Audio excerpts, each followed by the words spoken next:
লুকোচুরি খেলবে? লুকোচুরি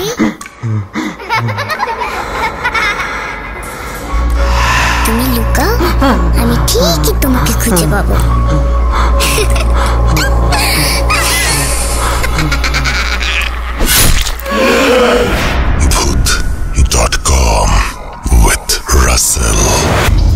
ওয়েলকাম ব্যাক। আপনাদের সবাইকে স্বাগত জানাচ্ছি আমি রাসেল। আশা করছি আপনারা সবাই ভালো আছেন, ভালোর তলে আছেন। 15 বছর ধরে প্রতিদিন ভয়ের ঘটনা খুঁজছি। একটু ভালো, আর একটু ভালো, আর একটু ভালো। কখনো ক্লান্তি লাগেনি, কখনো হতাশ হইনি।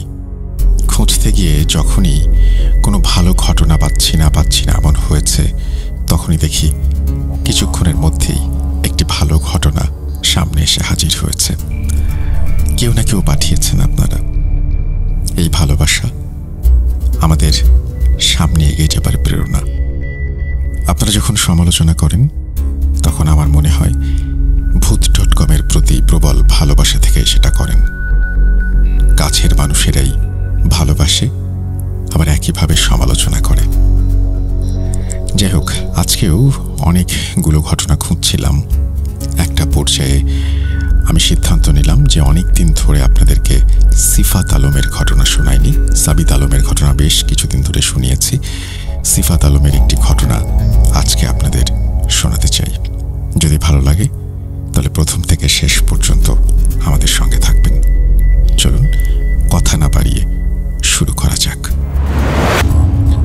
আসসালামু আলাইকুম রাসেল ভাই ও প্রিয় লিসেনার্স। আশা করছি আপনারা সবাই ভালো আছেন ও আল্লাহর অশেষ রহমতে সুস্থ আছেন। আমি মোহাম্মদ সিফাত আলম, ভূত.com-এর একজন মডারেটর বলছি চট্টগ্রাম থেকে। আজ আমি আপনাদের সাথে যে ঘটনাটি শেয়ার করব সেটা আমি কালেক্ট করেছি সুরুজ নামের আমার এক ভাইয়ের কাছ থেকে। তিনি ভারতের বাসিন্দা। ঘটনায় প্রবেশ করার আগে ঘটনার ভেতরে থাকা ভুল ত্রুটির জন্য আমি ক্ষমা চেয়ে নিচ্ছি।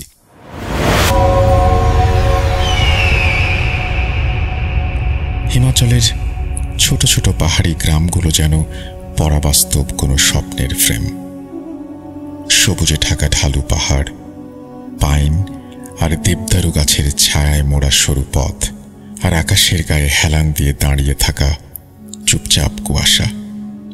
দিনের আলো এখানে ধীরে ধীরে নামে, আর সন্ধ্যা যেন নিঃশব্দে সরে এসে কারো কাঁধে হাত রাখে। আর ঠিক সেই সময়টাতে যখন অন্ধকার আর নৈশব্দ মিলেমিশে এক অদ্ভুত ধরনের মৃদু ভয়ের অনুভব তৈরি করে, তখনই বাতাসে ভেসে ওঠে এক নাম, ঘোগর। এই নাম যেন কোনো মন্ত্র বা কোনো দীর্ঘশ্বাস, যেন পাহাড়ের ভাঁজে লুকিয়ে থাকা পুরনো গল্প, যার মুখ কেউ দেখে না, কিন্তু যার ছায়া সবার মনে থাকে। আপনারা যদি একদিন হিমাচলের কোনো পাহাড়ি গ্রামের চায়ের দোকানে বসে থাকেন, একটা কাঠের বেঞ্চে, হাতে ধোঁয়া ওঠা কাপ, আর পাশে বসে কারো সাথে আলাপ করেন, খুব বেশি দেরি লাগবে না এই শব্দটি শুনতে। এমনভাবে উচ্চারিত হবে যেন সেটা পাড়া প্রতিবেশীর নাম, যেন প্রতিদিন দেখা হয়, কিন্তু আসলে দেখা হয় না কোনোদিনই। ঘোগর, এই নামটা কারো মুখে হাসি এনে দেয়। কেউ বলে, আরে ও তো শৈশবের ভূতের গল্প, মায়েরা বলতেন ভয় দেখাতে। আবার কেউ বলে সেই শব্দটায় থমকে যায়, চোখ নামিয়ে নেয়, কণ্ঠ নরম হয়। কারণ ঘোগর নামটি শুধুমাত্র একটি ভয়ের গল্প নয়, এর সাথে জড়িয়ে আছে অনেক স্মৃতি। গ্রামীণ সমাজে ভয়ের ব্যবহার নতুন কিছু নয়। প্রজন্মের পর প্রজন্ম ধরে মায়েরা সন্তানদের আচরণ নিয়ন্ত্রণ করতে গল্প তৈরি করেছেন। বুড়ি এসে ধরে নিয়ে যাবে, কাকুর ভূত চলে আসবে, কিংবা এই পাহাড়ি অঞ্চলের মতো ঘোগর এসে টেনে নিয়ে যাবে। প্রথমে এগুলো ছিল নিছক কল্পনার খেলা, কিন্তু শিশুদের মন যে ঠিক কেমন সেটাই তো সমস্যার জায়গা। তারা যা শোনে তাই বিশ্বাস করে, তারা যা বোঝে না তা কল্পনা করে নেয়, আর বারবার সেসব বলা হলে সেই কল্পনা বসে যায় তাদের মনের গভীরে, রক্তে ও মাংসে। হিমাচলের ছোট এক গ্রাম, নিরিবিলি, গাছগাছালির চাদরে মোড়া জনপদ। এখানকার সকালের সূর্য যেন সবকিছু ছুঁয়ে ছুঁয়ে জাগিয়ে তোলে, আর রাত আসে নিঃশব্দে, যেন কেউ মেঘের আড়াল থেকে পৃথিবীর আলো নিভিয়ে দেয় ধীরে ধীরে। সেই গ্রামেই বাস করত কামাল নামের একজন সাদাসিধে পরিশ্রমী মানুষ। তার সংসার ছোট, বৃদ্ধ বাবা মা, স্ত্রী মিনা আর 5 বছরের ছেলে সুজন। সুজন ছিল প্রাণবন্ত, চোখে সবসময় কৌতূহল, মুখে প্রশ্নের ঝড়। সে একবার কিছু জিজ্ঞেস করলে তার উত্তর না পাওয়া পর্যন্ত ছাড়ত না। সে বলতো, মা, হো মা, ওই যে বন দেখা যায়, ওই বনের ভেতরে কি আছে মা? অথবা ঘরের পেছনে সেই গাছটার পেছনে কেউ কি থাকে? এমন সব প্রশ্ন যা বড়দের অবাক করত, আবার মাঝে মাঝে চিন্তিতও করে তুলত। পাহাড়ি অঞ্চলে বাস করলেই মানুষ জানে প্রকৃতি যেমন অপূর্ব তেমনি রুক্ষ, রহস্যময়। সুজন যখন একা একা বাইরে যেতে চাইত, মা বাবা প্রথমে সাবধান করতেন, বলতেন, সাবধানে যাস, পা পিছলে গেলে কেউ দেখতেও পাবে না। কিন্তু শিশুদের কৌতূহল যতই বোঝানো হোক না কেন থামে না। সুজনের দুরন্তপনা নিয়ে তার মা বেশ চিন্তায় থাকতেন, আর তাই একদিন তাকে বলা হলো এমন এক কথা যা তার জীবনটাকেই তছনছ করে দিল ধীরে ধীরে। তাকে বলা হলো, বাবা সুজন, বাইরে গেলে ঘোঘর এসে ধরে নিয়ে যাবে। এই একটি বাক্য, যার মধ্যে ছিল ভয়, শাসন ও অজানা কল্পনার বীজ। প্রথমবার এই বাক্য শুনে সুজন থেমে গিয়েছিল, তার চোখ বড় হয়ে গিয়েছিল, যেন কোনো নতুন চরিত্রের মুখ দেখছে। কিছুদিন পরই সে খেলার পুতুল ফেলে জানালার কাছে গিয়ে দাঁড়াতে শুরু করে। সে ফিসফিস করে বলে, ঘোঘর কি কাল এসেছিল মা? এরপর শুরু হলো এক নতুন অধ্যায়। সে পুতুলের ভেতর খুঁজে বেড়াতো ঘোঘরকে, বলতো, মা, ও লুকিয়ে আছে খাটের নিচে, কিংবা ও কাল রাতে আমায় ডেকেছিল। মা হাসতেন, আদর করে মাথা ঘষে বলতেন, বাবা, ঘোঘর তো নিছক এক কল্পনা, ভয় পাস না। কিন্তু সেই কল্পনার শেকড় মাটির নিচে কতখানি চলে গেছে তখন সে সম্পর্কে সুজনের পরিবার ছিল অজ্ঞাত। কিছুদিন পর থেকে সুজনের আচরণ বদলাতে লাগলো। সে অনেক সময় বিছানায় চুপচাপ বসে থাকত, কখনো জানালার পাশে দাঁড়িয়ে বাইরের দিকে তাকিয়ে থাকত। তার চোখে জমে থাকত ক্লান্তি, মন যেন কোথাও গিয়েও আর কাছে ফিরে আসছে না। সে মাঝে মাঝে বলতো, মা, আজ ঘোঘরের গলা শুনেছি আমি। ঘোঘর বলছে সে জানে আমি কোথায় থাকি। সুজন রাতে ভালো করে ঘুমাতে পারত না। মাঝরাতে জেগে উঠে কাঁপতে কাঁপতে বলতো, ও জানে, ও জানে মা। তার চোখে যে ভয় ছিল তা কোনো গল্প নয়, তা ছিল এক বিশ্বাস। একদিন দুপুরে সুজনের মা মিনা রান্নাঘরে কাজ করছিলেন। হঠাৎ খেয়াল করলেন অনেকক্ষণ ধরে সুজনের কোনো সাড়া শব্দ নেই। খোঁজ নিয়ে গিয়ে দেখলেন সে খাটের নিচে লুকিয়ে কাঁপছে। মা জিজ্ঞেস করলেন, কিরে সুজন, কি হয়েছে? সে কাঁপা গলায় বলল, ঘোঘর এসেছিল মা, ছায়া দেখেছি ওর। সুজনের কথা শুনে তার বাবা কামাল ভাবলেন হয়তো বয়সের সাথে এসব কল্পনা কেটে যাবে। তারা এই ব্যাপারগুলোকে তেমন একটা গুরুত্ব দিলেন না। কিন্তু এক রাতে, ঘন কুয়াশার একটি শীতল রাতে, সুজন ঘুম থেকে চিৎকার করে উঠে বসে পড়ল। তার শরীর ঘামে ভেজা, হাত পা ঠান্ডায় জমে গেছে। সে বলছিল, সে এখানে এসেছিল মা, ঘোঘর আমার মাথার কাছে দাঁড়িয়েছিল। সে বলছে, তুই এবার যাবি মা, মা, ঘোঘর আমাকে নিয়ে যাবে, বাঁচাও আমাকে মা, বাঁচাও। বাবা মা ঘরে ছুটে এসে তাকে জড়িয়ে ধরলেন, কিন্তু তার শরীর ভেজা ভেজা। মা খেয়াল করলেন সুজনের কাপড় লাল তরলে ভরে যাচ্ছে। তার জামা খুলতেই মা আটকে উঠলেন। সুজনের বুক, পিঠ, কাঁধ জুড়ে লম্বা আঁচড়ের দাগ, যেন কেউ শাল গাছের কাঁটার মতো নখ দিয়ে টেনে দিয়েছিল। এত নিখুঁতভাবে ছড়ানো দাগ, এত গভীর। ঘরের দরজা ভেতর থেকে বন্ধ ছিল, জানালা ছিল আটকানো। কোথাও কোনো চোর ঢোকার চিহ্ন নেই। তাহলে এই আঁচড়গুলো কোথা থেকে এলো? এই প্রশ্নের উত্তর কেউ দেয়নি। সেই রাত থেকে সেই গ্রামের বাতাসে ঘোকরের নামটা একটু বেশি গম্ভীর হয়ে ওঠে। লোকজন কথায় কথায় থেমে যায়। শিশুরা জানালা বন্ধ করে রাখে, আর কামালের বাড়িতে ভোর হতেই মা বাবা জানালার পর্দা টেনে দেয়, কারণ ঘোকর হয়তো তখনও সেখানে দাঁড়িয়ে ছায়ার আড়ালে জানলার বাইরে সুজনের জন্য অপেক্ষা করে আছে। কয়েকদিন পরের ঘটনা। হিমাচলের আকাশে তখনও ভোর হয়নি, কিন্তু সেই গ্রামে সূর্যের আলো আসার আগেও যেন কারো চোখে ঘুম ছিল না। কামালের বাড়ির সবাই উঠোনে বসা, আলাপের বিষয়বস্তু সেই ঘোকর। কিছুটা দূরে হুকনা টানতে টানতে চুপচাপ বসে আছে সুজনের দাদু।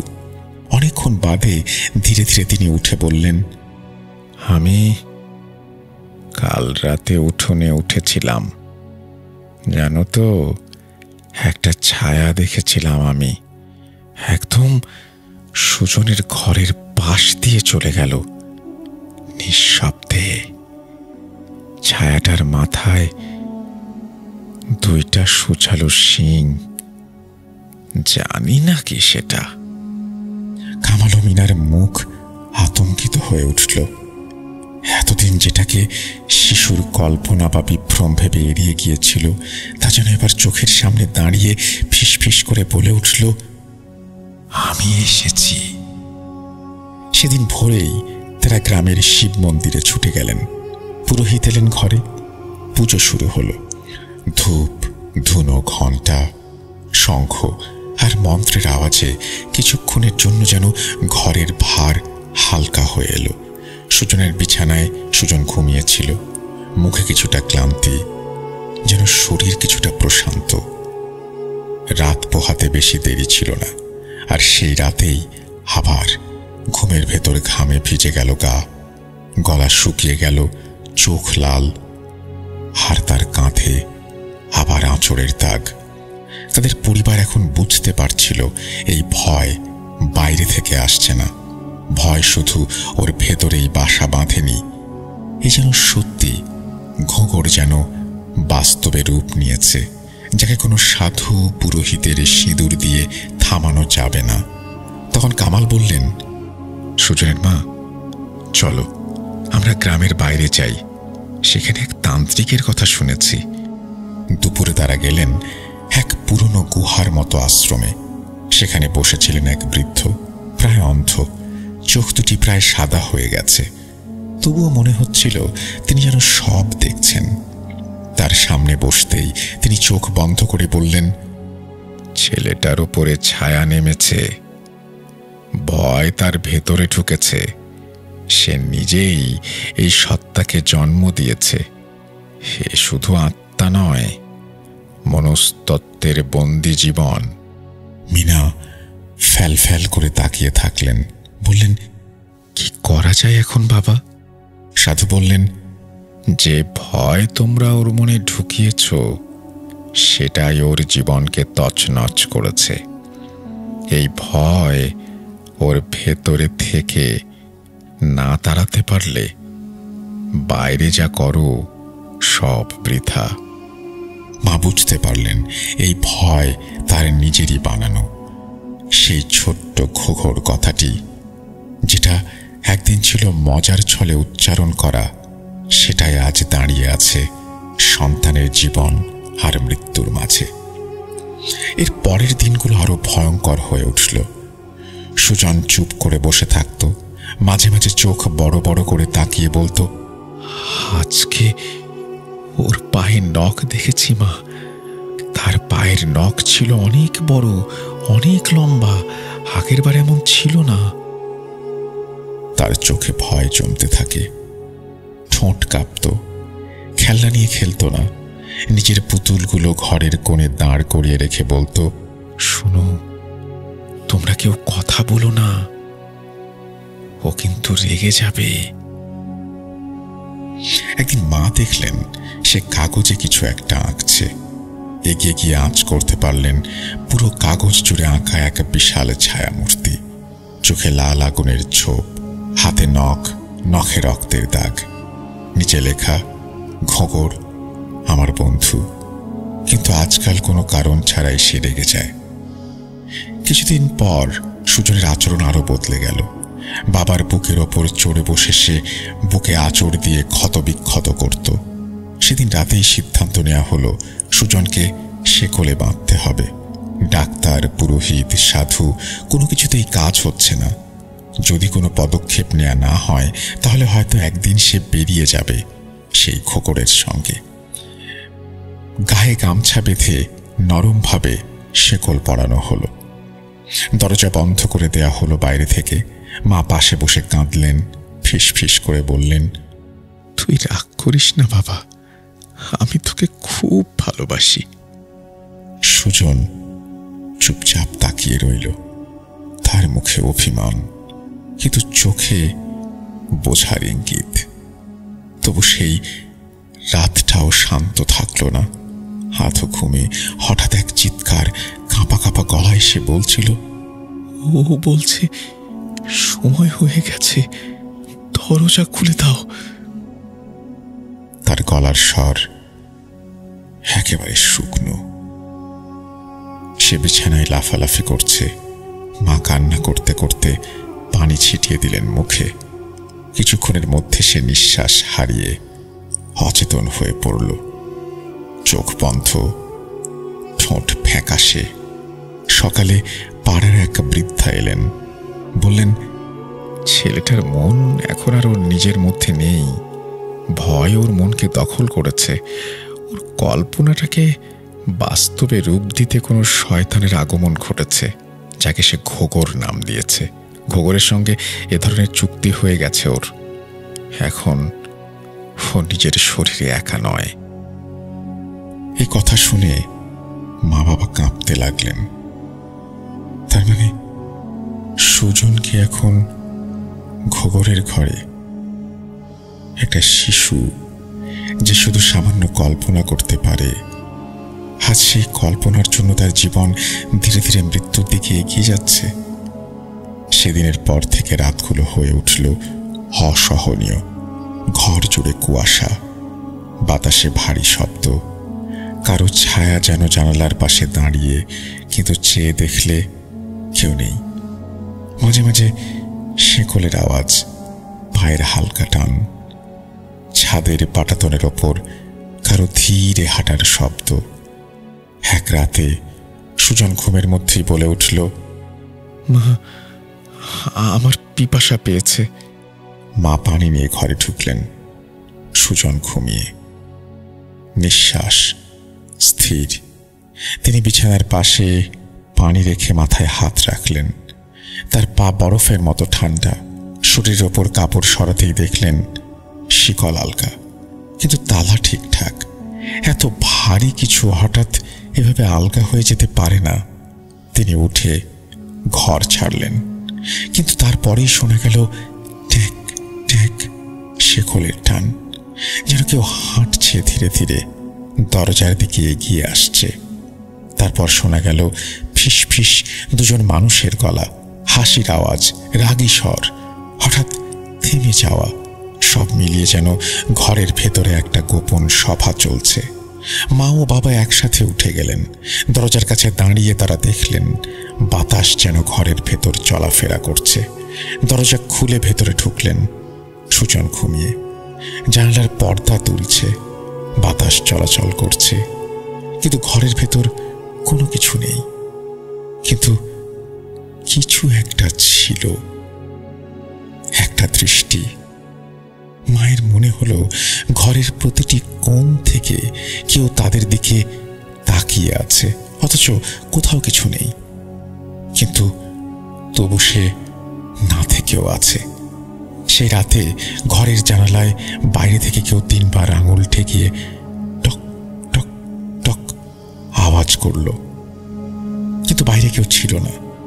এখন ঘোগর আর শুধুমাত্র কোনো নাম নয়, সে হয়ে উঠেছে এক ছায়াময় শরীর, যে রাতের ঘুমে হেঁটে বেড়ায়, কল্পনার বুক চিরে বাস্তবে এসে দাঁড়ায়।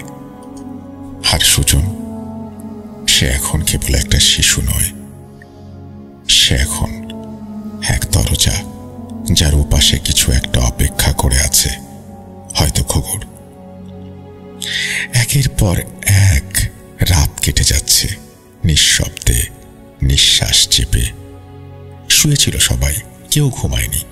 মা বাবার চোখে রাত ভর জেগে থাকার ক্লান্তি, বুকের ভেতর চাপা এক কষ্ট। সেই রাতটায় তারা শুধু জানালার দিকে চেয়েছিলেন, কোনো ছায়ার নামা দেখার জন্য নয়, বরং ছায়া যাতে আর না নামে সেই আশায়। পরদিন তারা ঠিক করলেন সুজনকে আর একা রাখবেন না, সে ঘুমাবে মা বাবার চোখের সামনে। সেই রাতে মোমবাতির আলোয় সুজনের বাঁ তার কপালে স্নেহের চুমু এঁকে বসে থাকলেন তার পাশে। বাবা জানলার পাশে দাঁড়িয়ে পায়ের শব্দ শুনতে চাইলেন বাতাসের। সুজন কিছুটা চুপচাপ ছিল, কিছুটা শান্ত। তার চোখ ধীরে ধীরে বন্ধ হলো, ঘুম যেন নামছিল ধীরে ধীরে। আজকে ভালো ঘুম হবে তো বাবা? হবে। এই দেখো বাবা, বাবা মা দুজনই তোমার সাথে আছে। সুজন কিছু বলল না, শুধু হালকা হাসল। এভাবে 2টি রাত কেটে গেল, কিন্তু তৃতীয় রাতটি ছিল আলাদা। সেই রাতে রাত 3টা নাগাদ সুজন হঠাৎ বিছানা থেকে উঠে দাঁড়ালো, চোখ বন্ধ, মুখে অদ্ভুত এক প্রশান্তি, কিন্তু শরীর যেন অন্য কারো নিয়ন্ত্রণে। সে হাঁটতে শুরু করলো, ধীরে নিঃশব্দে। পায়ে শেকল বাঁধা, তার টান পড়ে ট্যাক ট্যাক আওয়াজ হচ্ছে। সেই শব্দে ঘর কেঁপে ওঠে। হঠাৎ সে থেমে গেল, তারপর ধীরে ধীরে তার শরীর বিছানা থেকে ওপরে উঠতে লাগলো। হ্যাঁ, শূন্যে ভেসে উঠেছিল সে, সত্যিকারের ভাসমান এক দেহ। পায়ের নিচে বাতাস, মাথা একদিকে হেলানো, 2 হাত ছড়িয়ে, মুখে হাসি। কোনো শিশুর নয়, কোনো চেনা মুখের নয়, সেই হাসি আলাদা, যেন কারো ধার করা হাসি। মা চিৎকার করে উঠে এলেন, কাঁপা হাতে ছেলেকে ধরতে চাইলেন। ঠিক তখনই এক বিকট শব্দে সে নিচে পড়ে গেল, চোখ খুলে গেল। তারপর একেবারে স্বাভাবিকভাবে বলল, মা, তুমি আমার বন্ধুকে ভয় দেখালে কেন? সে তো খুব ভয় পেয়েছে। মা এক মুহূর্তে থমকে গেলেন। বাবার শরীর নিঃশব্দে জমে গেল, ঘরের বাতাস থমকে গেল, শব্দ থেমে গেল। তারা দুজন ঘরের চারিদিকে তাকালেন, কেউ নেই, কেউ যেন কখনো ছিলও না। কিন্তু বাতাস এতটা ভারী কেন? আলো এতটা ম্লান কেন? সেই মুহূর্তেই তারা বুঝলেন ঘর বদলে গেছে। এটা আর সেই ঘর নয় যেখানে তারা ছেলেকে ঘুম পাড়াতেন। এখানে এতক্ষণ কেউ ছিল, হয়তো এখনো আছে। এর পরের দিনগুলোতে তারা ঠিক করলেন সুজন যা ভুলবে তা হেসে উড়িয়ে দেবেন না। প্রতিটি বাক্য শুনবেন, বুঝবেন, ব্যাখ্যা করবেন, কারণ তার প্রতিটি কথা কল্পনা নয়, এখন সেগুলো বাস্তব সংকেত। সন্ধ্যায় মা একবার খুব স্নেহ করে তাকে জিজ্ঞেস করলেন, তোমার বন্ধুটি কি আবার এসেছিল বাবা? সুজন হালকা হেসে বলল, না। উত্তর দিল চোখের দৃষ্টিতে। তারপর এক দৃষ্টিতে চেয়ারের দিকে তাকিয়ে বলল, ও তো এখানেই আছে মা, ও এখনো বসে আছে। মা চেয়ারের দিকে তাকালেন, সেখানে কিছু নেই, কিন্তু বাতাস যেন থমকে গেল। ঘরের আলো হালকা কমে এলো। ঘরের বাতাস যেন অদৃশ্য কারো নিঃশ্বাসের শব্দ পেল। আমি তো আসলেই আছি। সেই রাত ঘনিয়ে এলো। সুজন বিছানা যাওয়ার আগে বলল, মা, ঘুঘুর বলছে আজ সে আমাকে নিয়ে যাবে। মা, আমি কি যাব তার সাথে? মা কান্না চেপে বললেন, তুই কোথাও যাবি না বাবা, তুই আমার বুকের ধন। সুজন কিছু বলল না। সে তার খেলনাগুলো গুছাতে লাগলো। একটা একটা করে মাটিতে রেখে বলল, ও বলছে সব নিয়ে যেতে। মা দাঁড়িয়ে রইলেন, শব্দহীন, নিঃশ্বাস বন্ধ করে। একটি ভয়, যে ভয় একদিন শুধু একটি গল্প ছিল, আজ সেই ভয়ই যেন তার সন্তানকে নিজের করে নিতে এসেছে। সুজন এখন আর আগের মতো কথা বলে না। তার মুখে এক ধরনের নির্লিপ্ততা, চোখে এক গভীরতা যা কোনো শিশুর নয়। একদিন সন্ধ্যায় খাটের নিচ থেকে পুরনো খেলনাগুলো টেনে বের করলো সে। একটার পর একটা পরখ করল, আর ধীরে ধীরে সব একটি ব্যাগে গুছিয়ে ফেলল। মা জিজ্ঞেস করলেন, এসব কি করছো বাবা? সে উত্তর দিল, মা, ঘুঘুর বলেছে সব নিয়ে যেতে হবে, আমি এখন ওর সাথে যাব। মা ভয়ে জড়সড় হয়ে গেলেন। চিৎকার করে তার স্বামীকে ডাকলেন। বাবা ছুটে এসে বললেন, কে বলেছে যাবি? কার সাথে যাবি? সুজন ধীরে ধীরে সোজা হয়ে চেয়ারের দিকে আঙ্গুল তুলল। ও আমাকে নিতে এসেছে। চেয়ারটা খালি, কিন্তু ঘরের বাতাস আবার ভারী হয়ে উঠল। বাতি ঝিমঝিম করতে লাগলো। সেই মুহূর্তে মনে হচ্ছিল ঘরের অধিপতি এখন যেন আর তারা নয়। এমন কেউ যে দৃশ্যমান নয়, ঘর জুড়ে কেবল ছায়া আর শ্বাস, যা তাদের তিনজনের কারো নয়। সেই রাতে আবার সুজন শিকলে বাঁধা অবস্থায় শুল, কিন্তু ঘুম ছিল না তার চোখে। সে চুপচাপ শুয়ে থেকে বলল, মা, আমি এখানে আর থাকতে চাই না। সবাই আমায় ভয় পায়। ও বলছে ওর সঙ্গে গেলে আমি শান্তিতে থাকব। মা কাঁদতে কাঁদতে বললেন, তুই আমার কলিজার টুকরা, আজ তোর বিনিময়ে সব ছেড়ে দিতে পারি, কিন্তু তুই থাক বাবা। সুজন বলল, তুমি বুঝবে না মা, এখন ও আমার বন্ধু না, শুধু বন্ধুই না, ও আমার সব কিছু। রাত গভীর হলো। আকাশে কোনো তারা ছিল না, যেন আকাশটাও মুখ ফিরিয়ে নিয়েছে। সকালে ঘুম ভেঙে মা বাবা দেখলেন ঘরের দরজা আধ খোলা, জানালার পর্দা নড়ে, বিছানায় সুজন নেই। শিকল মাটিতে পড়ে আছে, কাটা নিখুঁতভাবে, যেন কারো হাতে ধারালো একটা কিছু ছিল, সেটা দিয়ে কাটা হয়েছে। ঘরে কোথাও কোনো শব্দ নেই, শুধু বাতাসে শোনা যায় এক মৃদু প্রতিধ্বনি, সুজনের কণ্ঠের প্রতিধ্বনি। বাবা, আমি যাচ্ছি। সেদিনও সূর্য উঠেছিল পূর্ব দিগন্তে, কিন্তু সেই আলো যেন সুজনের ঘরের অন্ধকার ভেদ করতে পারছিল না। এক অন্যরকম সকাল, যেখানে সূর্য উঠেও আশ্বাস দেয় না, আলো এলেও গায়ে লাগে না। মানুষ জড়ো হলো, গ্রাম জুড়ে খোঁজ চলল, জঙ্গল, নদী, পাহাড়, গুহা সব খোঁজা হলো, কিন্তু সুজন নেই, কোথাও নেই। সুজন, শুধু সুজন। বারবার ইশারা দিয়ে দেখানো সেই চেয়ারটার কথা মনে পড়ছে, যেটা পড়ে আছে এক কোণে, চুপচাপ, ফাঁকা। তবু মনে হয় কেউ ওখানে বসে আছে, এখনো তাকিয়ে আছে মা বাবার দিকে, চোখে সেই অচেনা হাসি নিয়ে। ঘোগর, সে কি শুধু ভয়, নাকি কোনো শয়তানের নাম? সে কি নিছক গল্প, নাকি এক ছায়া যাকে একবারে ডেকে ফেললে সে আর ফিরে যায় না? সেদিন রাতটাও পার হয়ে গেল নিঃশব্দে। সুজন নেই, তার পায়ের ছাপ কোথাও মেলে না, আর তার ডাক কানে আসে না। তার পুতুলগুলো পড়ে আছে ছড়িয়ে ছিটিয়ে, যেন এক অসমাপ্ত খেলা রেখে সে চলে গেছে অচেনা কোনো খেলা ঘরে। সেই দিনটার পর তার পরিবার ভেঙে পড়েনি, তারা জমে গেছে। শোক তাদের গিলে ফেলেনি, তাদের ঠান্ডা করে দিয়েছে। মা আমিনা এখন আর সহজে কাঁদেন না। তিনি বসে থাকেন জানালার পাশে, ঠিক যেখান থেকে সুজন তাকিয়ে থাকত। সে রাতে অনেক রাত পেরিয়ে হঠাৎ একবার তিনি শুনলেন একটা ক্ষীণ কোমল চেনা কণ্ঠ, মা, এবার আমি আসি। তার গায়ে কাঁটা দিয়ে উঠল।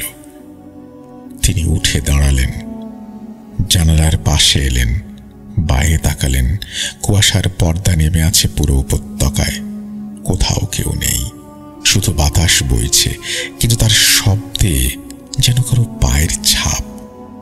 তিনি কিছুই বললেন না, চোখ বন্ধ করলেন। চোখ বন্ধ করলেই মনে হয় একজোড়া ছোট্ট পা দৌড়ে যাচ্ছে বারান্দা থেকে ভেতরে। একটা ক্ষীণ হাসি ছড়িয়ে পড়ছে বাতাসে। এরপর থেকে মাঝে মধ্যে ভেসে আসে সেই কণ্ঠস্বর।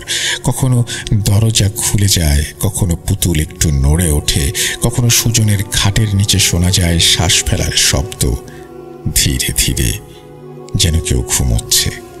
তারা জানেন সুজন আর ফিরবে না, তবু সে একেবারে চলে যায়নি। সে রয়ে গেছে, কোনোভাবে এই ঘরের বাতাসে মিশে গেছে। তার মায়ের শাড়ির আঁচলে বাবার নীরব দৃষ্টিতে সে আছে। ঘরের দেয়ালে আজও টিকে আছে সুজনের আঁকা সেই অদ্ভুত ছবিটি। এক লম্বা ছায়া মূর্তি, চোখে আগুনের ছায়া, হাতে বিশাল নখ, মাথায় সুচালো শিং। ছবির কোনায় ছোট হাতের কাঁপা কাঁপা অক্ষরে লেখা ঘোগর। সেই ঘরটি এরপর কেউ আর ব্যবহার করেনি। তার দরজা বন্ধ থাকে দিনের বেশিরভাগ সময়, কিন্তু রাত নামলে কেউ না কেউ জানালার বাইরে অজানা কোনো ছায়া দেখেছে, কেউ শুনেছে পায়ের আওয়াজ। গ্রামের লোকেরা এখন রাত হলে ওই রাস্তা ধরে হাঁটেন না।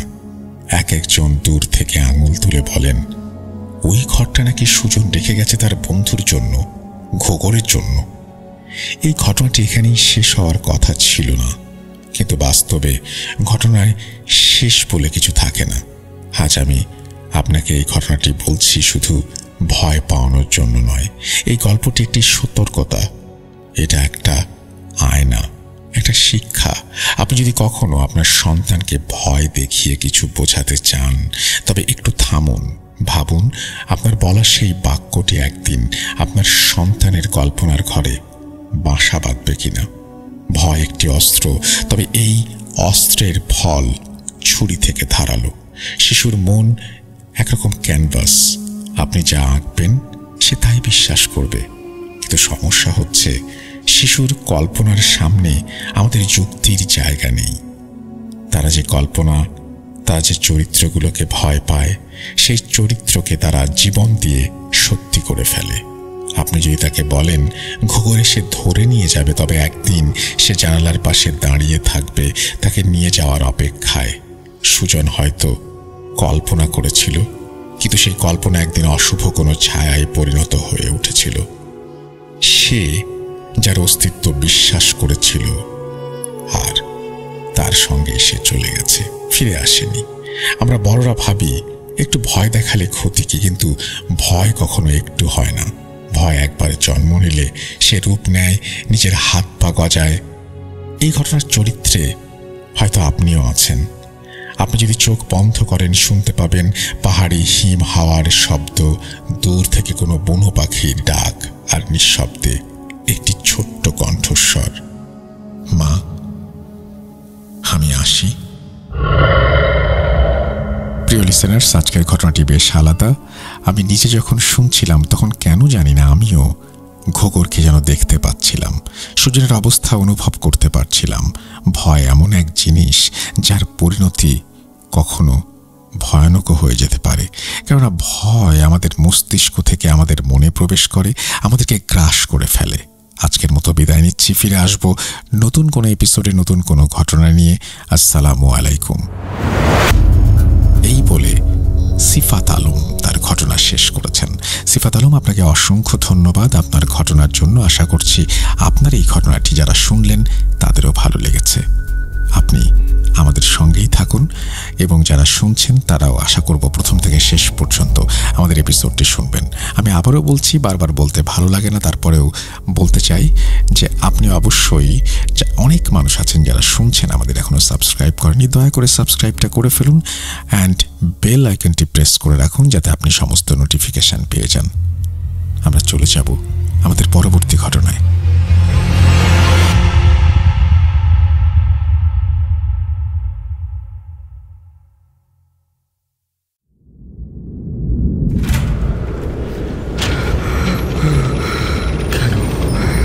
কেন তুমি আসো? আমি শুধু তোমার সাথেই থাকতে চাই। কিভাবে সম্ভব? মৃতদের এই পৃথিবীতে থাকতে নেই। তুমি তুমি চলে যাও, চলে যাও, প্লিজ চলে যাও। সবটাই কি ইলুশন, নাকি অন্য জগতের কেউ কখনো হাজির হয়ে যায় চোখের পলকে? ভূত.com with Russell। Welcome back. আপনাদের সবাইকে স্বাগত জানাচ্ছি আমি রাসেল। আশা করছি আপনারা সবাই ভালো আছেন এবং ভালোর দলে আছেন। বেশ কয়েকটা ইমেইল শুনলাম আমরা, এবার চলে যাব অডিও ক্লিপে। শুরু করেছিলাম যেহেতু সিফাত আলমকে দিয়ে, চলে যাব সাবিত আলমের একটা ছোট্ট অডিও ক্লিপে। চলুন শুনে আসি ঘটনা।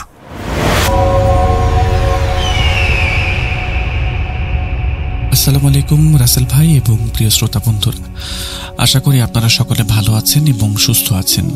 আমি মোহাম্মদ সাবিত আলম বলছি ময়মনসিংহ বিভাগ থেকে।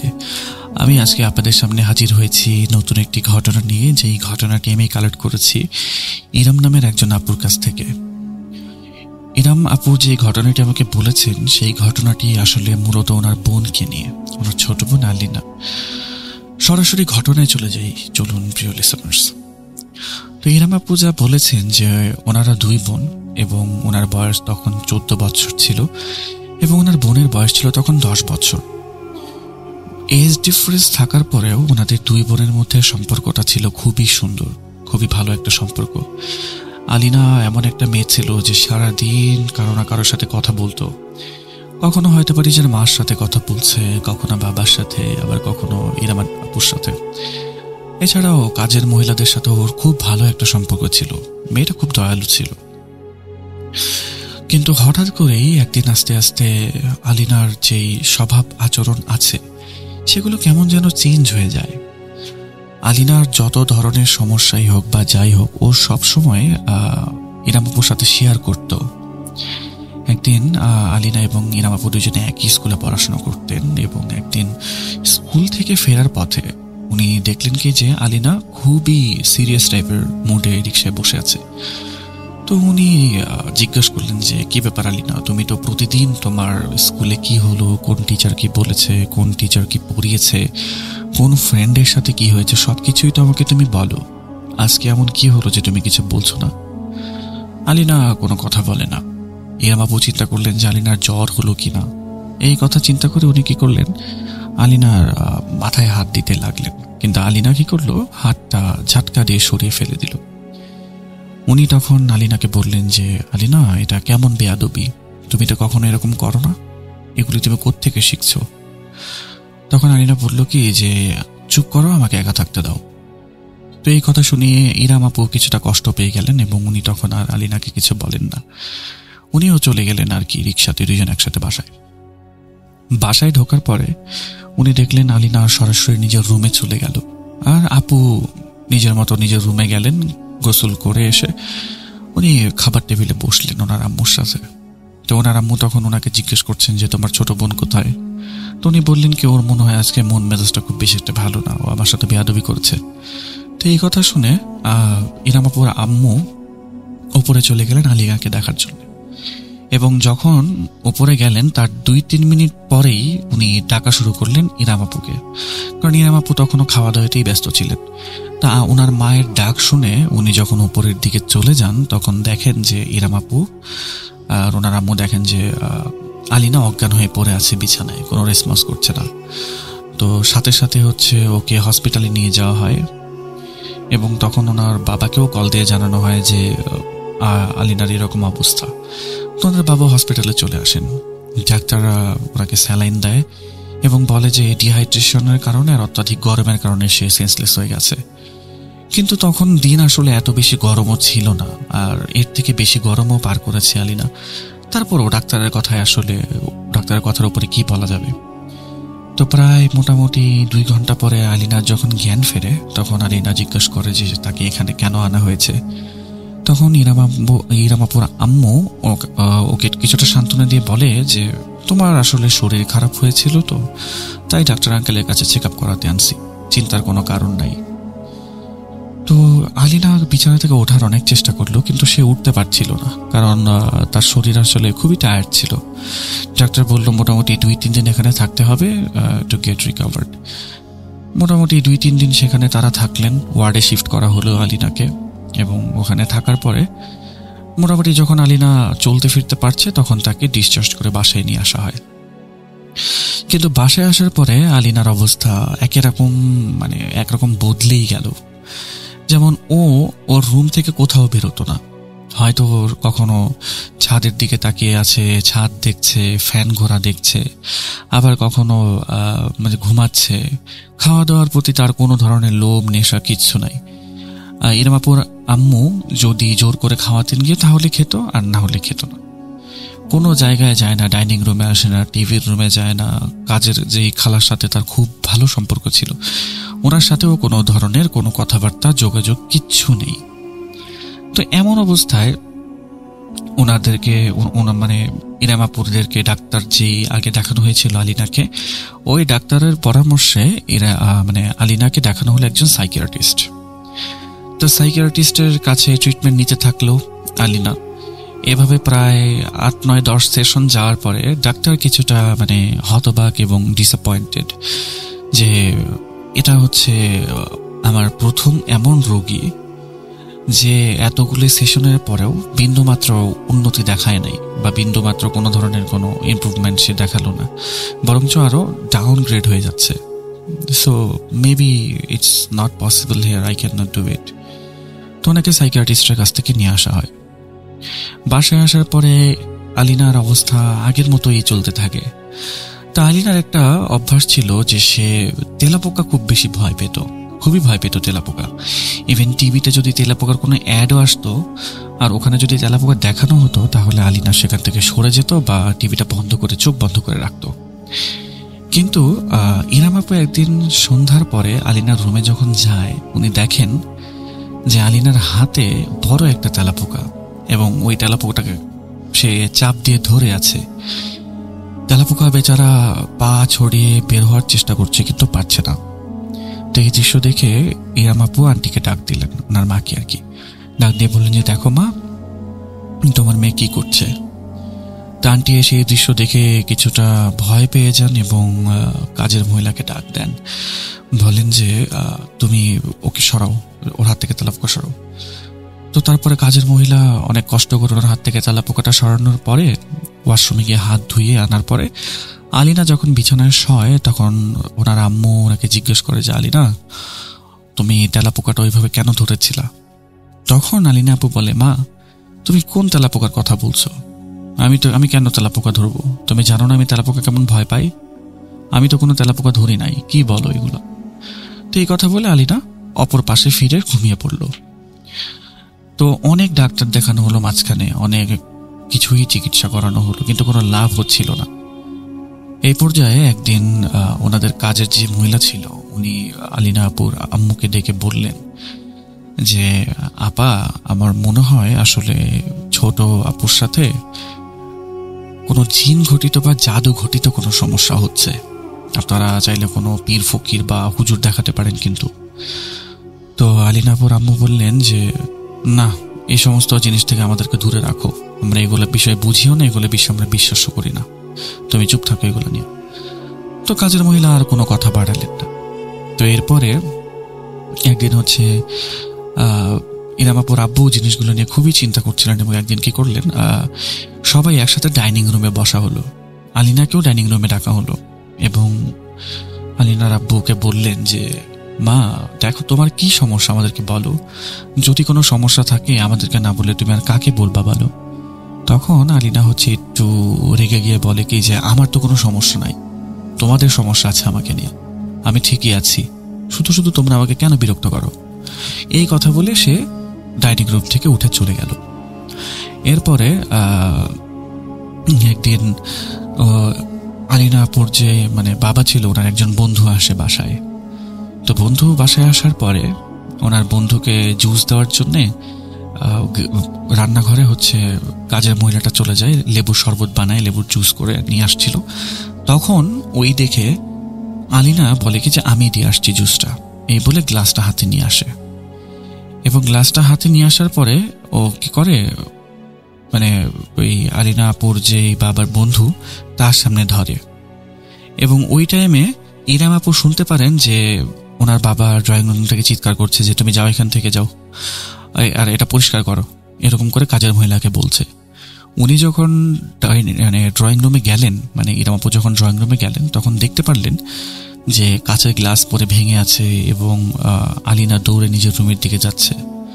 তো কিছুক্ষণ পরে ওনারা সবাই আলিনার রুমে যান এবং দেখেন আলিনা গিয়ে ঘুমাচ্ছে।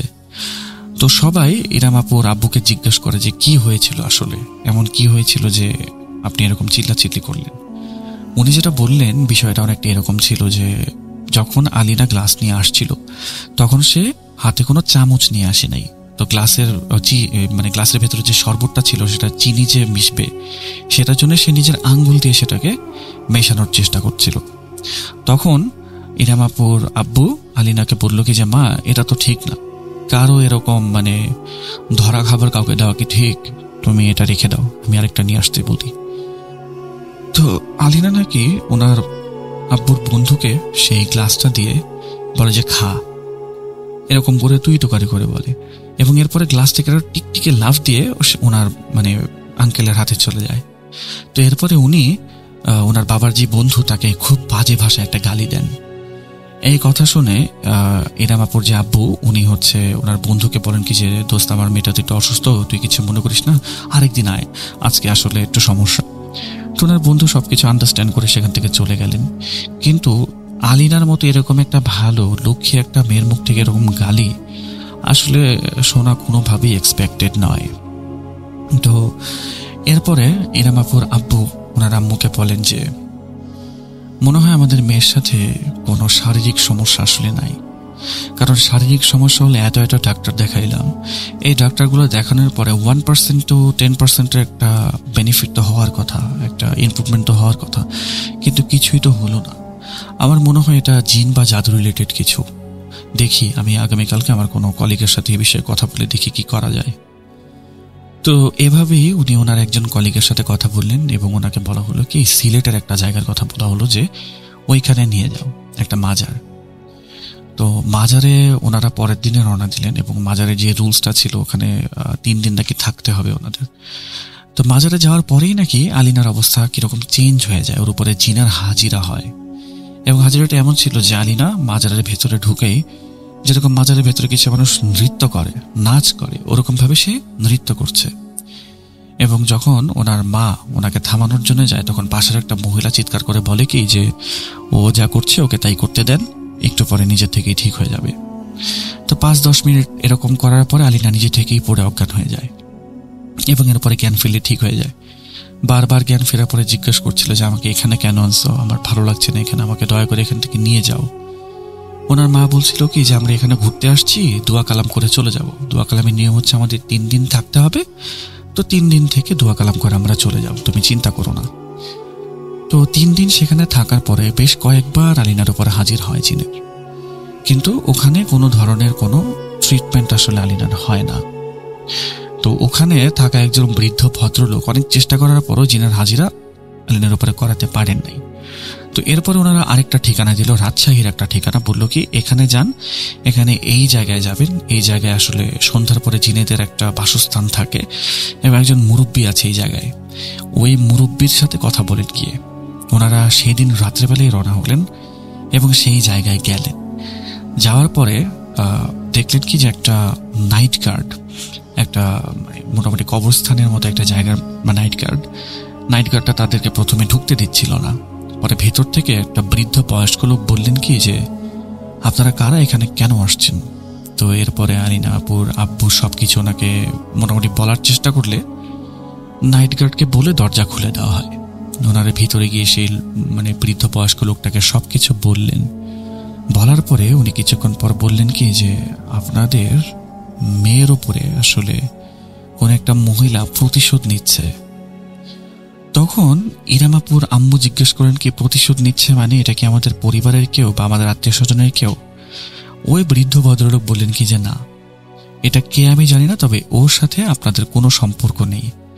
কেন প্রতিশোধ নিচ্ছে, কি কারণে এমন করছে, কিছুই জানি না। তো এই কথা বলার পরপরই সবাই দেখলেন কি যে, আলিনা হাতের মধ্যে একটা পাথর নিয়ে জোরে সেই বৃদ্ধ ব্যক্তির মাথায় ছুঁড়ে মারে এবং ওই বৃদ্ধ ব্যক্তির মাথায় পাথরটা লাগে এবং সে ব্যথা পান। এরপরে আলিনাপুর আব্বু ওই বৃদ্ধ ব্যক্তিকে কোনো রকমে উঠিয়ে বলেন কি যে, তাহলে ওর একটু চিকিৎসা করে দেন না। উনি তখন বৃদ্ধ ব্যক্তিটা বলে কি যে, না, আমরা শুধুমাত্র যদি কোনো কারণে জিন নিজে থেকে কারো উপরে আসে এবং বিরক্ত করে সেই চিকিৎসাগুলি আমরা করি, কিন্তু যদি জাদু ঘটিত কিছু হয় সেটা আমরা আসলে করি না। আমাদেরকে মাফ করবেন আর এখান থেকে চলে যান, এক মুহূর্ত আর এখানে আপনারা থাকবেন না। ওনাদেরকে সেখান থেকে চলে যেতে বাধ্য করা হলো এবং ওনারা চলে এলেন। এরপরে ওনাদের মোটামুটি অনেক হুজুর, কবিরাজ, ফকির দেশের বিভিন্ন জায়গায় দেখানো হয়। এরপর একদিন ওনাদের পাড়া প্রতিবেশী থেকে একজন বলেন কি যে, আপনারা এমন একটা জায়গা আছে, সেই জায়গায় একটা মাজার আছে, ওই মাজারে গিয়ে দেখতে পারেন, ওখানে হাজিরা দিলেই সকল সমস্যা নাকি সমাধান হয়ে যায়। যেহেতু অন্য কোথাও সমস্যার সমাধান হয় নাই, ওইখানে হয়তো আপনাদের সমস্যাটা সমাধান হতে পারে। এরপরে পরের দিনে ওনারা চলে যান আসলে সেই জায়গার উদ্দেশ্যে। ওখানে যাওয়ার পরে আবার আগের মতো আলিনার উপরে জিনার হাজিরাটা হয় এবং এবার হাজিরা হওয়ার পরে আলিনা কি করে, পাশে থাকা একটা মহিলার উপরে ঝাঁপিয়ে পড়ে, ওনার চুল ধরে টানছে এবং চেহারাতে খামচি দিচ্ছে। আলিনার আব্বু আম্মু কেউই ওকে সামলাতে পারছে না। হঠাৎ করে একসময় আলিনা আপুর আব্বু কিছু একটা ধোঁয়া পড়ে আলিনার উপরে যখন ফু দেয়, তখন আলিনা কিছুটা স্বাভাবিক হয় এবং স্বাভাবিক হয়ে সেই মহিলাটাকে ছেড়ে আলিনা দৌড়ে সেই মাজারের মতো জায়গাটা থেকে বের হয়ে যায়। এবং ওই টাইমে ওনাদের চোখের সামনে ঘটে ওনাদের জীবনের সব থেকে বড় একটা দুর্ঘটনা। আলিনা যখন বের হয়ে গেল মাজারের সামনে থেকে, তখন রোডে যাওয়ার পরে একটা পেছন থেকে একটা গাড়ি এসে আলিনার উপর দিয়ে চলে যায় এবং আলিনা স্পট ডেড হয়ে যায়। তো এটাই ছিল ঘটনা। কিন্তু আপনারা হয়তো বা মনে করছেন যে ঘটনার অনেক কিছুই জানতে পারিনি। সেই বিষয়গুলো এবার আপনাদেরকে আমি জানাবো আলিনাপুর ইরামাপুর মাধ্যমে। আলিনা মারা যাওয়ার মোটামুটি 10-12 দিন পরে ওনাদের বাসায় আলিনার একজন টিচার আসে, একজন মহিলা টিচার। তো যখন কাজের মহিলা এসে আলিনাপুর আব্বুকে বলে কি যে, আলিনা আপুর টিচার আসছে, ছোট আপার টিচার আসছে, তখন ওনাকে ড্রয়িং রুমে বসানো হয়। সবাই যখন গিয়ে ওনার সাথে কথা বলেন, তখন উনি বলেন কি যে, আমি অনেক দুঃখ পাইছি এই কথা শুনে যে আলিনা আর নেই, কিন্তু আমি জানি যে আলিনাকে কে মেরেছে। ওনারা তো এই কথা শুনে অবাক যে আলিনাকে মারবে কে? আলিনার তো অ্যাক্সিডেন্ট হয়েছে, তাও আমাদের চোখের সামনে, আলিনাকে কে মারবে? তখন ওই টিচার বলতে শুরু করেন যে, ওইখানে একটা কথা বলে রাখা ভালো, আমি মিস করেছি আসলে। ওই যে বয়স্ক ব্যক্তির সাথে দেখা করতে গেলেন, ওখানে যে ব্যক্তিটা বললেন যে আপনার মেয়ের ওপরে করে একটা মহিলা প্রতিশোধ নিচ্ছে, এরকম কিছু একটা, তখন ওই লোকটা এটাও বলেছিলেন যে স্কুলে কি আপনার মেয়ের সাথে কোনো সমস্যা হয়েছিল কি না, এই কথাটা ওই ব্যক্তিটা জিজ্ঞাসা করেছিলেন। এবং আলিনাকে যখন শেষবারের মতো মাজারের দিকে নিয়ে যাওয়া হয়, তার আগের দিন রাত্রেবেলা বাসাতেই ওর উপরে হাজিরা হয়েছিল এবং ওর মুখ দিয়ে একটা পুরুষ গলায় কেউ কথা বলছিল। যখন আলিনাকে বলা হয় যে, মা তোমার কি হয়েছে, আলিনা তখন বলে যে, আমি মহিলা না, আমি পুরুষ, আমি ওকে না মেরে যাব না। তখন আলিনা আব্বু জিজ্ঞেস করে যে, তুমি কেন আমার মেয়েকে এরকম বিরক্ত করছো, বলো তুমি কি চাও, তোমার কি আল্লাহর ভয় নাই?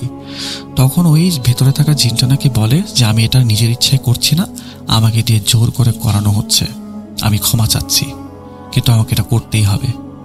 এরপরে আলিনাপুর আব্বু যখন জিজ্ঞেস করে যে তোমাকে এই কাজ কে করাচ্ছে, তখন নাকি আলিনার কিছু বলে নাই। আচ্ছা, এই দুটা জিনিস আমি মিস করেছিলাম। এখন চলে আসি ওই টিচারের কথায়।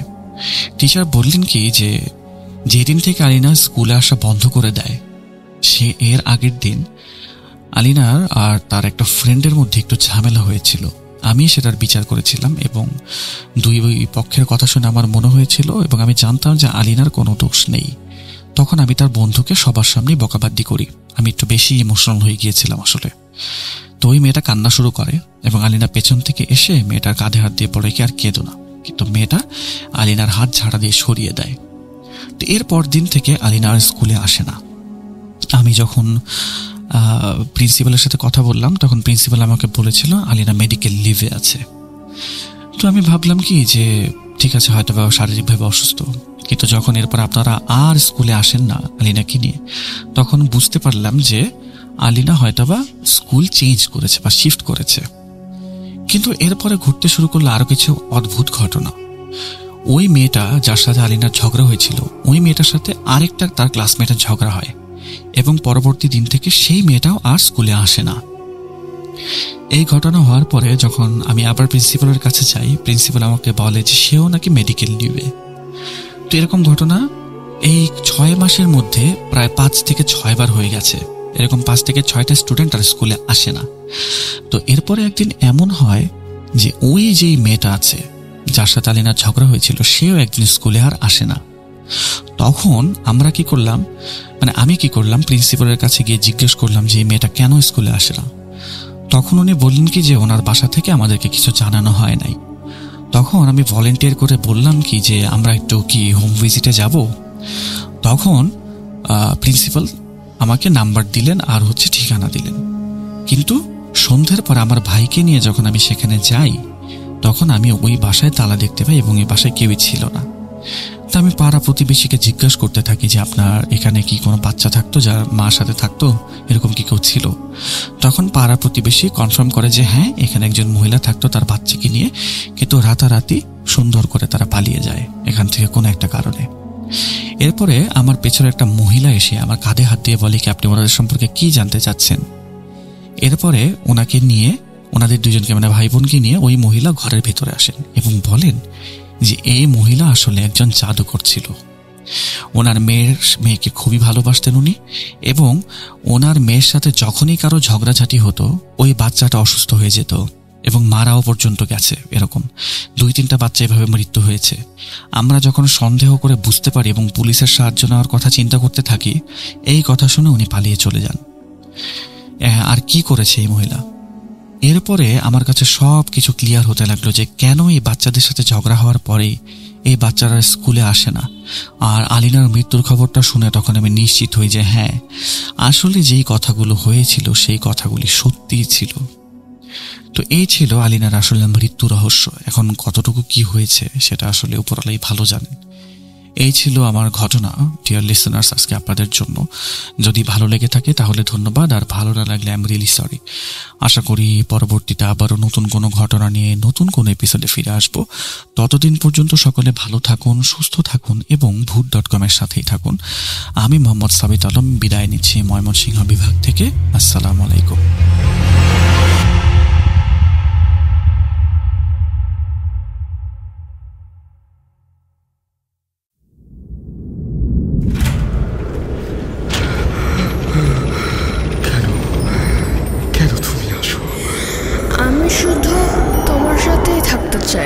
কিভাবে সম্ভব?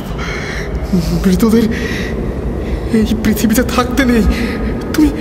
তুমি চলে যাও, চলে যাও, প্লিজ চলে যাও। সবটাই কি ইলুশন, নাকি অন্য জগতের কেউ কখনো হাজির হয়ে যায় চোখের পলকে? ভূত.com with Russell। আপনাদের সবাইকে স্বাগত জানাচ্ছি আমি রাসেল। আশা করছি আপনারা সবাই ভালো আছেন, ভালোর দলে আছেন। আমিও ভালো আছি, ভালোর দলে আছি। যেভাবে ঘটনাটি লেখা আছে আমি সেভাবেই পড়ে শোনাচ্ছি। আসসালামু আলাইকুম রাসেল ভাই, আশা করি মহান আল্লাহ তাআলার দোয়ায় ভালো আছেন। আজকে আমি আমার নিজের জীবনে ঘটে যাওয়া একটা ঘটনা শেয়ার করব। জানি না কতটা গুছিয়ে লিখতে পারবো। আমার পক্ষে স্টুডিওতে গিয়ে ঘটনাটি শেয়ার করা সম্ভব না, তাই লিখে পাঠালাম। আপনি পড়ে শোনালে খুশি হব। ব্যক্তিগত কারণে আমার নাম প্রকাশ না করলে উপকৃত হব। ছোটবেলা থেকেই আমার সাথে নানা ধরনের প্যারানর্মাল ঘটনা ঘটেছে, সেগুলো না হয় অন্য একদিন শেয়ার করব। আজকে 6 মাসে আমার সাথে ঘটা ঘটনাগুলো বলছি, যার ব্যাখ্যা আমি আজও খুঁজে পাইনি।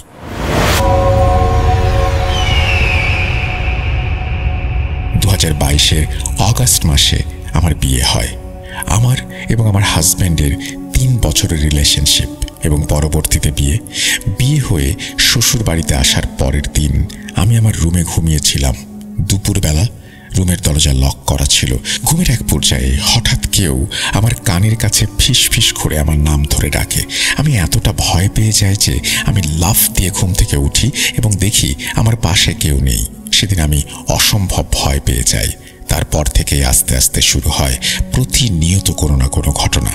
আমি যখন একা থাকি আমার রুমে তখন মনে হয় আমার পাশে কেউ নূপুর পায়ে হাঁটছে, কিন্তু যখন কেউ আমার রুমে আসে তখন আর সেই নূপুরের শব্দ পাই না।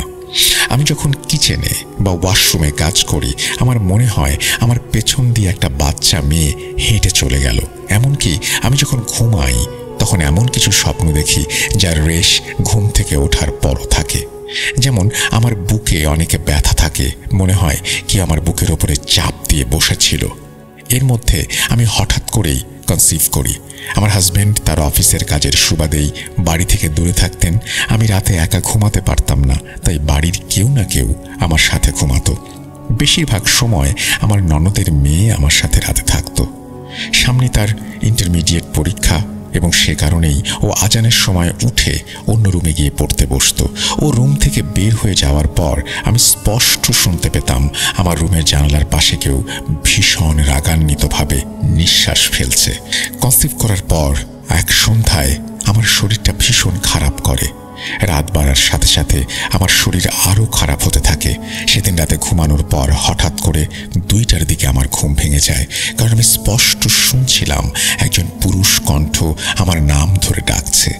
ডাক শোনার সাথে সাথে আমি ঘুম থেকে উঠে যাই এবং আমার পেটে ও কোমরে প্রচণ্ড ব্যথা অনুভব করি এবং পরবর্তীতে আমার মিসক্যারেজ হয়ে যায়।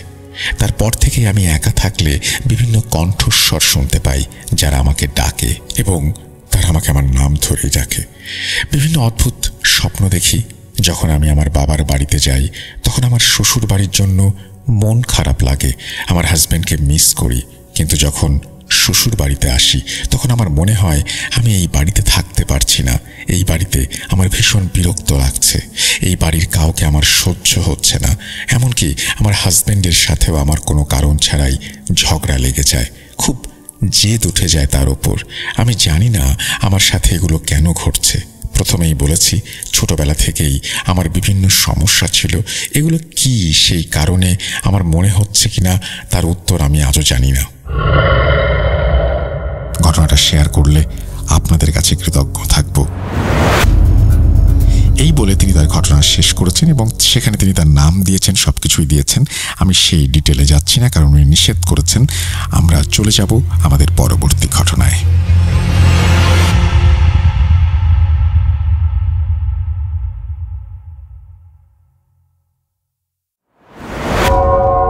আবারও রাতের আঁধারে ভয়ের রাজ্য ফুঁড়ে ফিরেছি সেই পুরনো সুরে। বিশ্বাস করা বা না করা আপনার ব্যাপার, but the old music comes alive. Booth.com The fear returns with Russell. আরও একবার আপনাদের সবাইকে স্বাগত জানাচ্ছি। আমি রাসেল। আশা করছি আপনারা সবাই ভালো আছেন এবং ভালোর দলে আছেন। আমিও ভালো আছি, ভালোর দলে আছি। আর এই মুহূর্তে যেটা করব, আমরা আমাদের দ্বিতীয় অডিও ক্লিপে যাব। আশা করছি প্রথম থেকে শেষ পর্যন্ত আমাদের সঙ্গেই থাকবেন। চলুন শুরু করা যাক।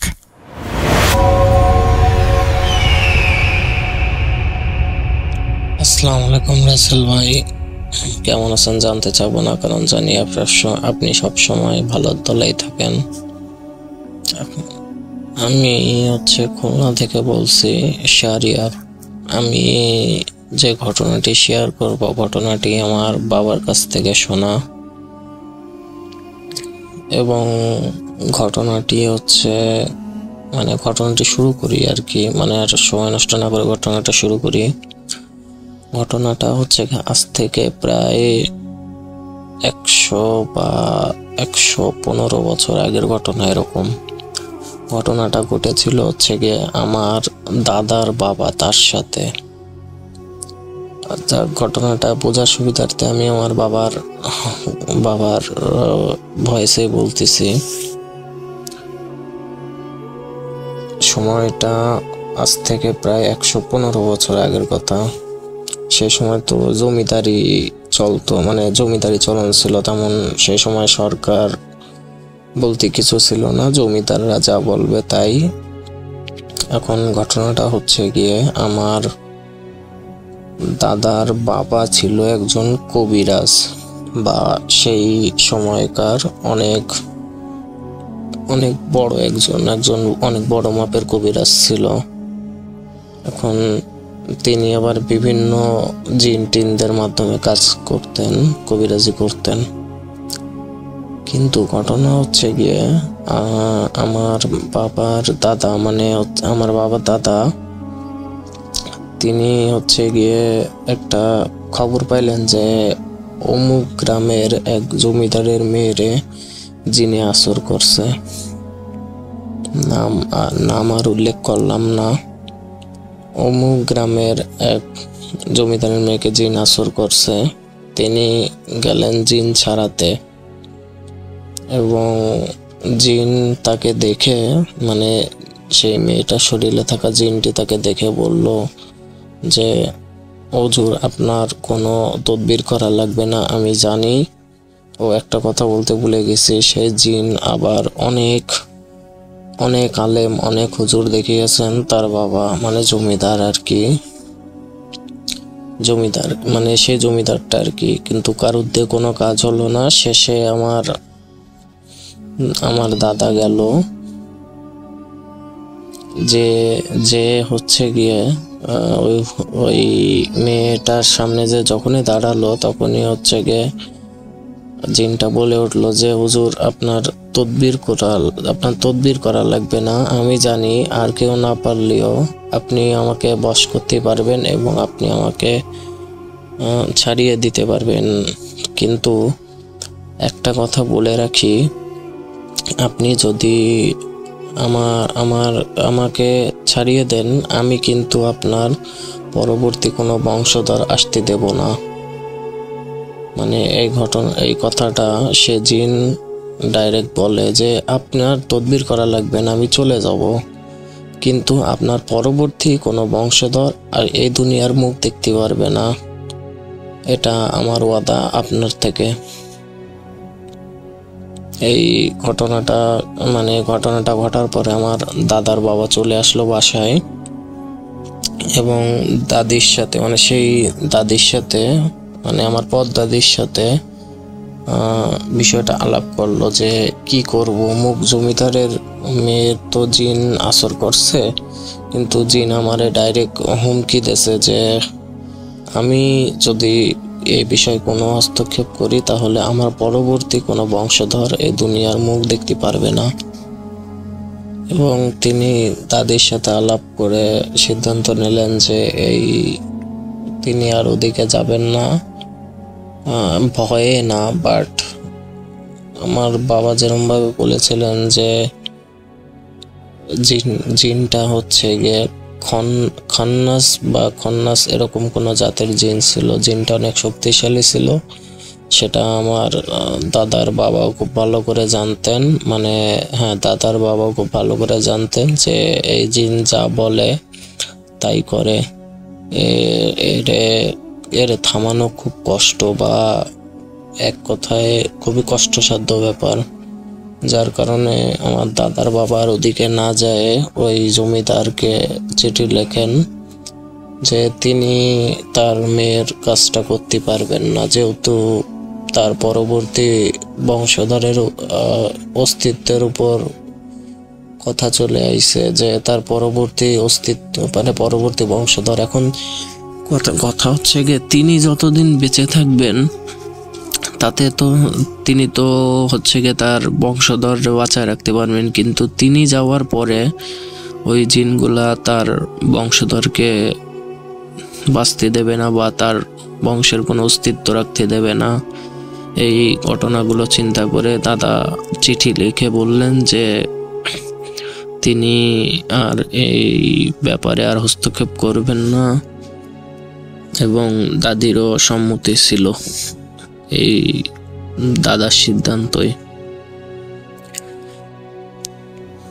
এবং আমার দ্বিতীয় ঘটনা হচ্ছে গিয়ে, আমার এলাকায় একটা বাসা আছে, যে বাসাটা হচ্ছে আমার বাসা থেকে প্রায় 1-1.5 মিনিট হাঁটলি মনে করেন যে ওই বাসার কাছে মানে বাসার সামনে চলে যাওয়া যায়।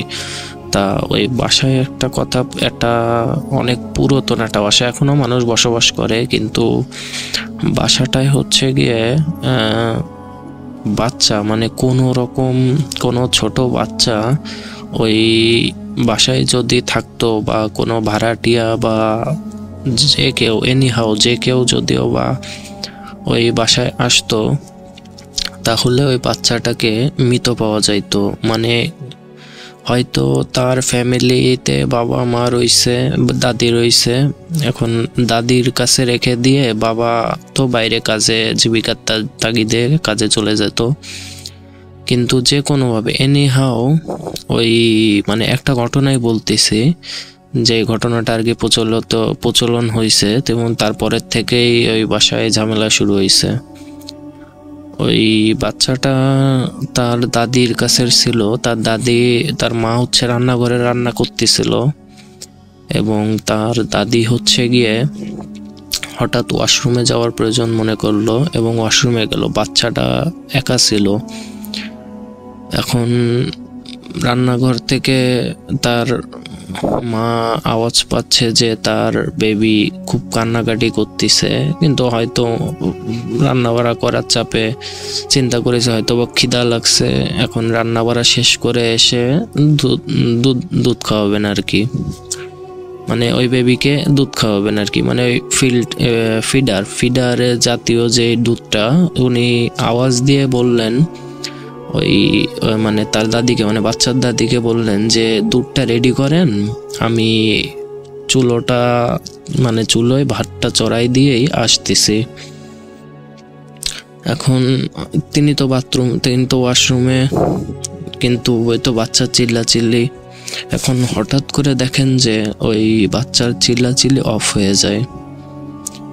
এখন সে মনে করছে হয়তো বা দুধ বানায়, ওর দাদি বাচ্চাকে দুধ খাওয়াই দিয়েছেন। এখন তার দাদি হঠাৎ করে ওয়াশরুম থেকে এসে দেখে যে বেবি নাই, বেবির একটু কান্নাকাটির আওয়াজ সেও পাচ্ছিলেন ওয়াশরুম থেকে। হঠাৎ করে বেবির আওয়াজ পাচ্ছেন না, এখন হয়তো মনে করছে যে তার মা হয়তো রান্নাঘরে নিয়ে যে দুধ খাওয়াচ্ছে আর কি, তাই চিন্তা করে তিনিও বিছানায় যায় একটু হেলান দিয়ে পেপার পড়তেছেন। হঠাৎ করে বেবির মা এসে শোনেন যে দেখেন যে তার বেবি নাই। এখন তার দাদিকে জিজ্ঞাসা করতেছেন যে বেবি কোথায়। এখন দাদি তো ওয়াশরুম থেকে এসে মনে করলেন যে হয়তো বেবি তুমি দুধ খাওয়াতে নিয়ে গেছো বা এরকম কিছু। এখন দেখতে হচ্ছে গিয়ে চারিপাশে পুরো খবর পড়ে গেল যে মানে আশেপাশে যে ভাড়াটিয়ারা ছিল যে বেবি হারাই গেছে। তারপরে খুঁজতে যে ঠিক ওই বাসার বাইরে, মানে আগে যারা হয়তো মটকা দেখেছেন, মটকা বা ওরকম কিছু, মটকা হচ্ছে আগে কলের থেকে পানি উঠায় মটকায় রাখতো যাতে ঠান্ডা পানি পাওয়া যায় আর কি। ওই মটকাটা ছিল ঠিক গেটের থেকে 10-15 কদম আগে, মানে 10-15 কদম দূরে ছিল, মানে ওই বাসার গেট থেকে আর কি, মানে তাদের ভাড়া বাসা, মানে বাসার যে গেটটা আর কি, মানে যে রুমের গেট থেকে প্রায় 10-12 কদম আগে ছিল।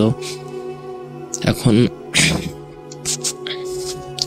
হঠাৎ করে দেখলেন যে ওই ট্যাঙ্কির ঢাকনাটা খোলা। এখন কৌতূহলবশত হচ্ছে মানে বেবিটার বাবা আইসে খুঁজতে কৌতূহলবশত ওই মানে মটকার ঢাকনা খোলা দেখে ওদিকে তাকায় দেখেন যে ওই বেবিটা ঠিক মটকায় উল্টো করে, মানে মাথা নিচের দিকে দেওয়া, পা উপর দিকে করা, এমন অবস্থায় ভেসে রয়েছে। এখন সে তো সাধারণত বেবিটা মারা গেছে ওরকম জানাজানি হয়ে গেছে ওই বাসার আশেপাশে, যে অমুক জায়গায় অমুক বাড়িতে ট্যাঙ্কিটা। আমি কোনো নাম নিচ্ছি না, এখানে নাম নিলে এলাকাটার সবাই জানাজানি হয়ে যাবে জিনিসটা, যার কারণে আমি নাম নিচ্ছি না। এলাকার চারিপাশে হচ্ছে জানাজানি হয়ে গেল যে ওইখানে ওই বাসায় বেবি মারা যায়। এবং আশ্চর্য ব্যাপার হচ্ছে ওর পরের থেকে যারাই বা যেই বেবি মনে করেন যে ওই বাসায় জন্ম হয়েছে বা জন্মগ্রহণ করছে, সর্বোচ্চ 10 থেকে 15 দিন বেঁচে থাকতো, তারপরে ওই একইভাবে মারা যাওয়া অবস্থায় পাওয়া যাইতো, ঠিক একই রকম ভাবে। মানে হয়তো এর ক্ষেত্রে ট্যাঙ্কিতে, ওই ক্ষেত্রে ছাদে, বা ওই ক্ষেত্রে মানে আরেক ক্ষেত্রে অন্য কোনো জায়গায়, কিন্তু বেবিটা মারা যাইতো। এবং এর পিছনে অনেক ঘটনা হয়তো মানে সেই সময়কার, তো আজ থেকে আরো প্রায় 15-20 বছর আগের কথা, সেই সময়কার অনেক হুজুর কবিরাজ দেখানো হয়েছে, কিন্তু কেউই ওই বাসার সমাধান করতে পারে নাই। এবং আজ পর্যন্ত ওই বাসায় সবাই থাকে, মানে এখনো ভাড়াটিয়া আছে, বাড়িওয়ালা আছে, কিন্তু ওই বাসার রুলস হচ্ছে কোনো বেবি নিয়ে বা সন্তান সম্ভব অবস্থায় কেউই ওই বাসায় ভাড়া নিতে পারবেন না। এবং ওই বেবির মানে ওই বাসার বাড়িওয়ালা যারা ছিলেন তারা এদিকে মানে তাদের বাসায় যদিও বা বেবি টেবি হতো বা ওরকম সন্তান সম্ভাবনা কেউ হতো, তাদের সবাইকে আমার বাড়ি পাঠায় দেওয়া হতো বেবি সুরক্ষা। এখন বেবি যখন 6 মাস বা 1 বছর বা 6 মাস এরকম হয়ে যায়, তো সেই ক্ষেত্রে আবার বেবি আনতো। কিন্তু একেবারে 40 দিন হওয়ার আগে বা 2 মাস হওয়ার আগে যদি কোনো বেবি ওই বাসায় থাকতো, ওই বেবিকেই মারা যাওয়া অবস্থায় পাওয়া যাইতো। মানে বিভিন্ন জায়গায়, হয়তো ড্রেনে বা ট্যাঙ্কিতে, পানিতে বা বাথরুমে, মানে বিভিন্ন জায়গায় পাওয়া যাইতো আর কি। যাক,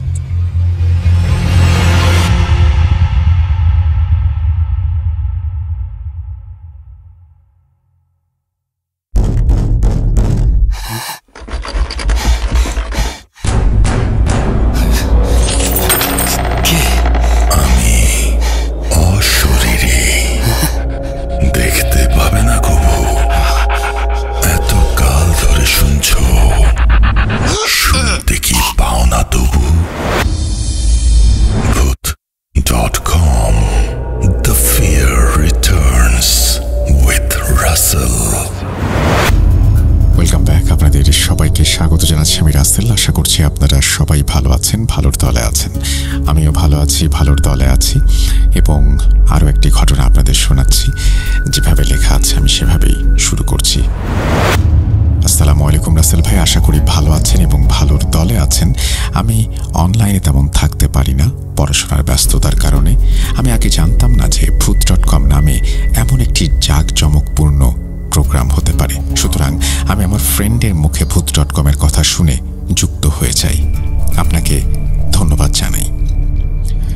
আমি ওবায়দুর বলছি, সিরাজগঞ্জের সদর উপজেলার কোনো এক জায়গা থেকে। ঘটনার শেষে আমার ফোন নাম্বার শেয়ার করলাম। প্রথমবারের মতো ঘটনা পাঠাচ্ছি, যদি ভালো লাগে পড়ে শোনাবেন, কারণ আপনার মুখে ইমেল শুনতে অনেক পছন্দ করেন, এরকম অনেক কিছু লিখেছেন, সেটা আমি আর নাই বা পড়লাম। আমি তারপরে ঘটনায় যাচ্ছি। যাই হোক, কথা না বাড়িয়ে মূল ঘটনায় যাই। আমি এখন যে ঘটনাটি বলছি, ঘটনাটি ঘটে যায় 2021 সালের ঈদুল আজহার কিছুদিন পরে আমার চাচির ভাই আমার মামার সাথে। বিশেষ কারণে আমার মামার ছদ্মনাম দিলাম নীরব। আমি আর মামা সমবয়সী। 2015-তে আমরা যখন 5ম শ্রেণীতে পড়ি, তখন আমার নানি ক্যান্সার আক্রান্ত হয়ে মারা যান। তখন থেকেই মামা আমাদের বাসায় থাকেন। পড়াশোনার পাশাপাশি মামা আমার কাকুর দোকানে কাজ করতেন। আমরা জয়েন্ট ফ্যামিলিতে হওয়ায় তখন থেকে আমি মামার সাথেই থাকি। ইভেন এখনও আছি, দুজন একই বিছানায় ঘুমাই।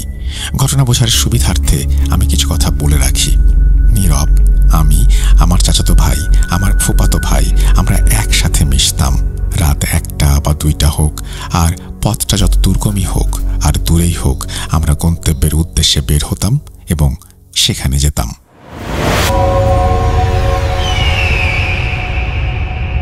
2021 সালের কোরবানি ঈদের কিছুদিন পর একদিন রাত 9টার দিকে মামা দোকান থেকে বাড়িতে আসে।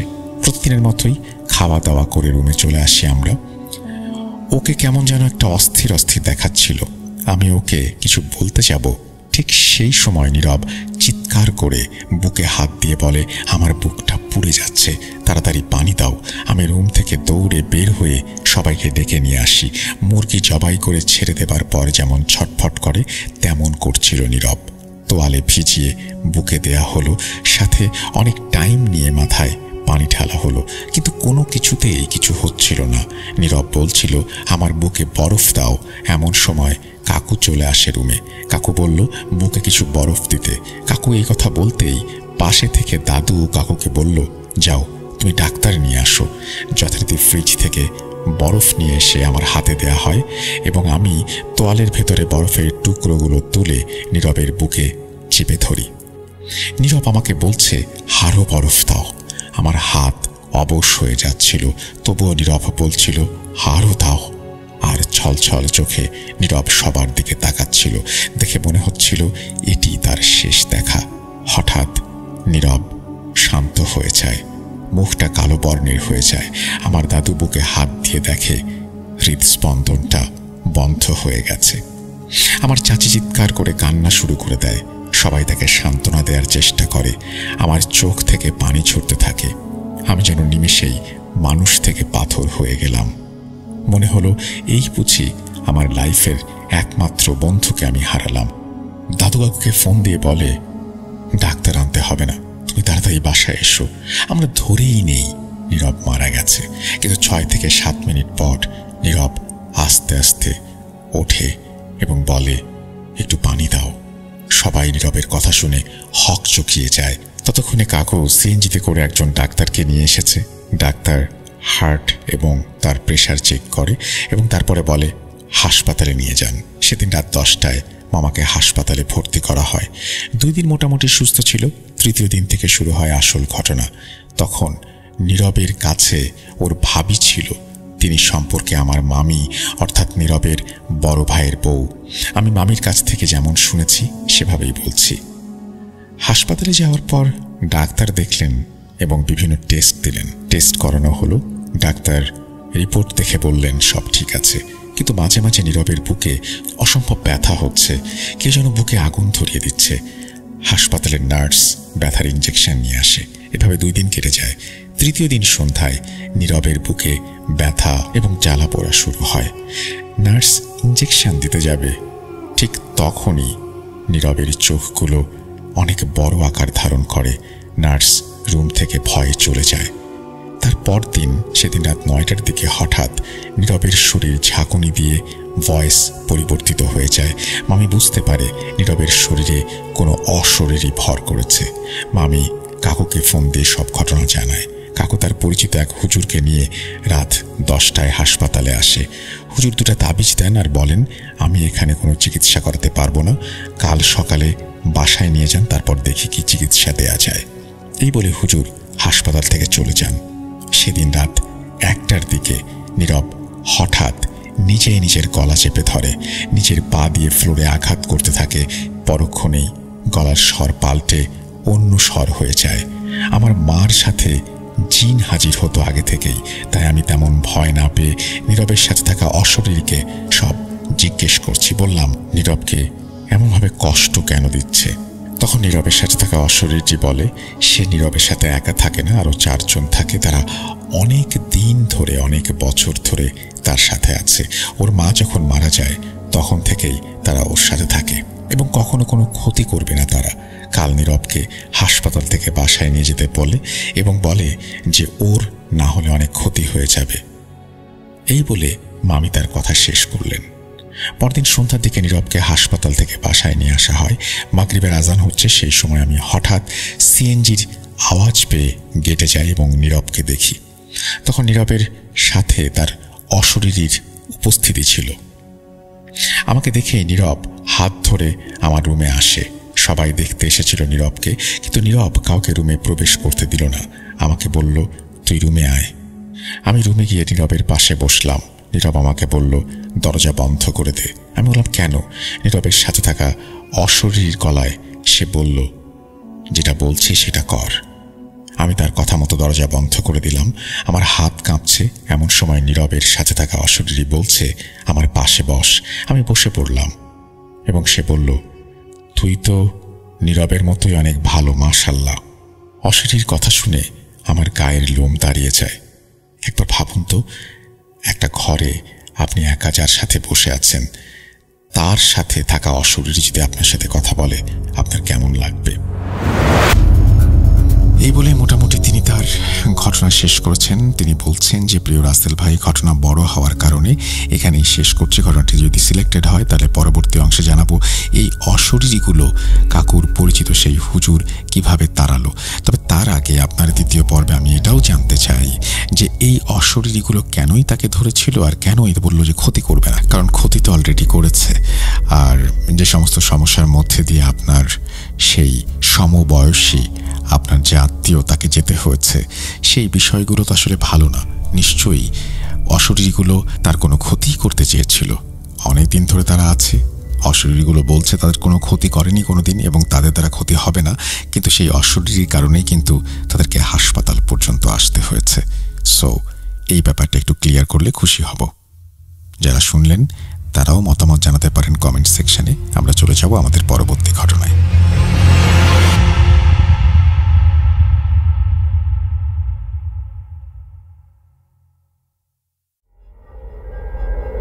Spirit, be here with me.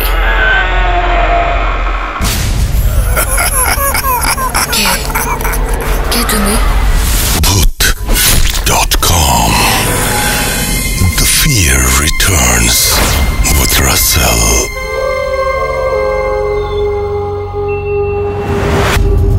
আরও একবার আপনাদের সবাইকে স্বাগত জানাচ্ছি। আমি রাসেল। আশা করছি আপনারা সবাই ভালো আছেন, ভালো দলে আছেন।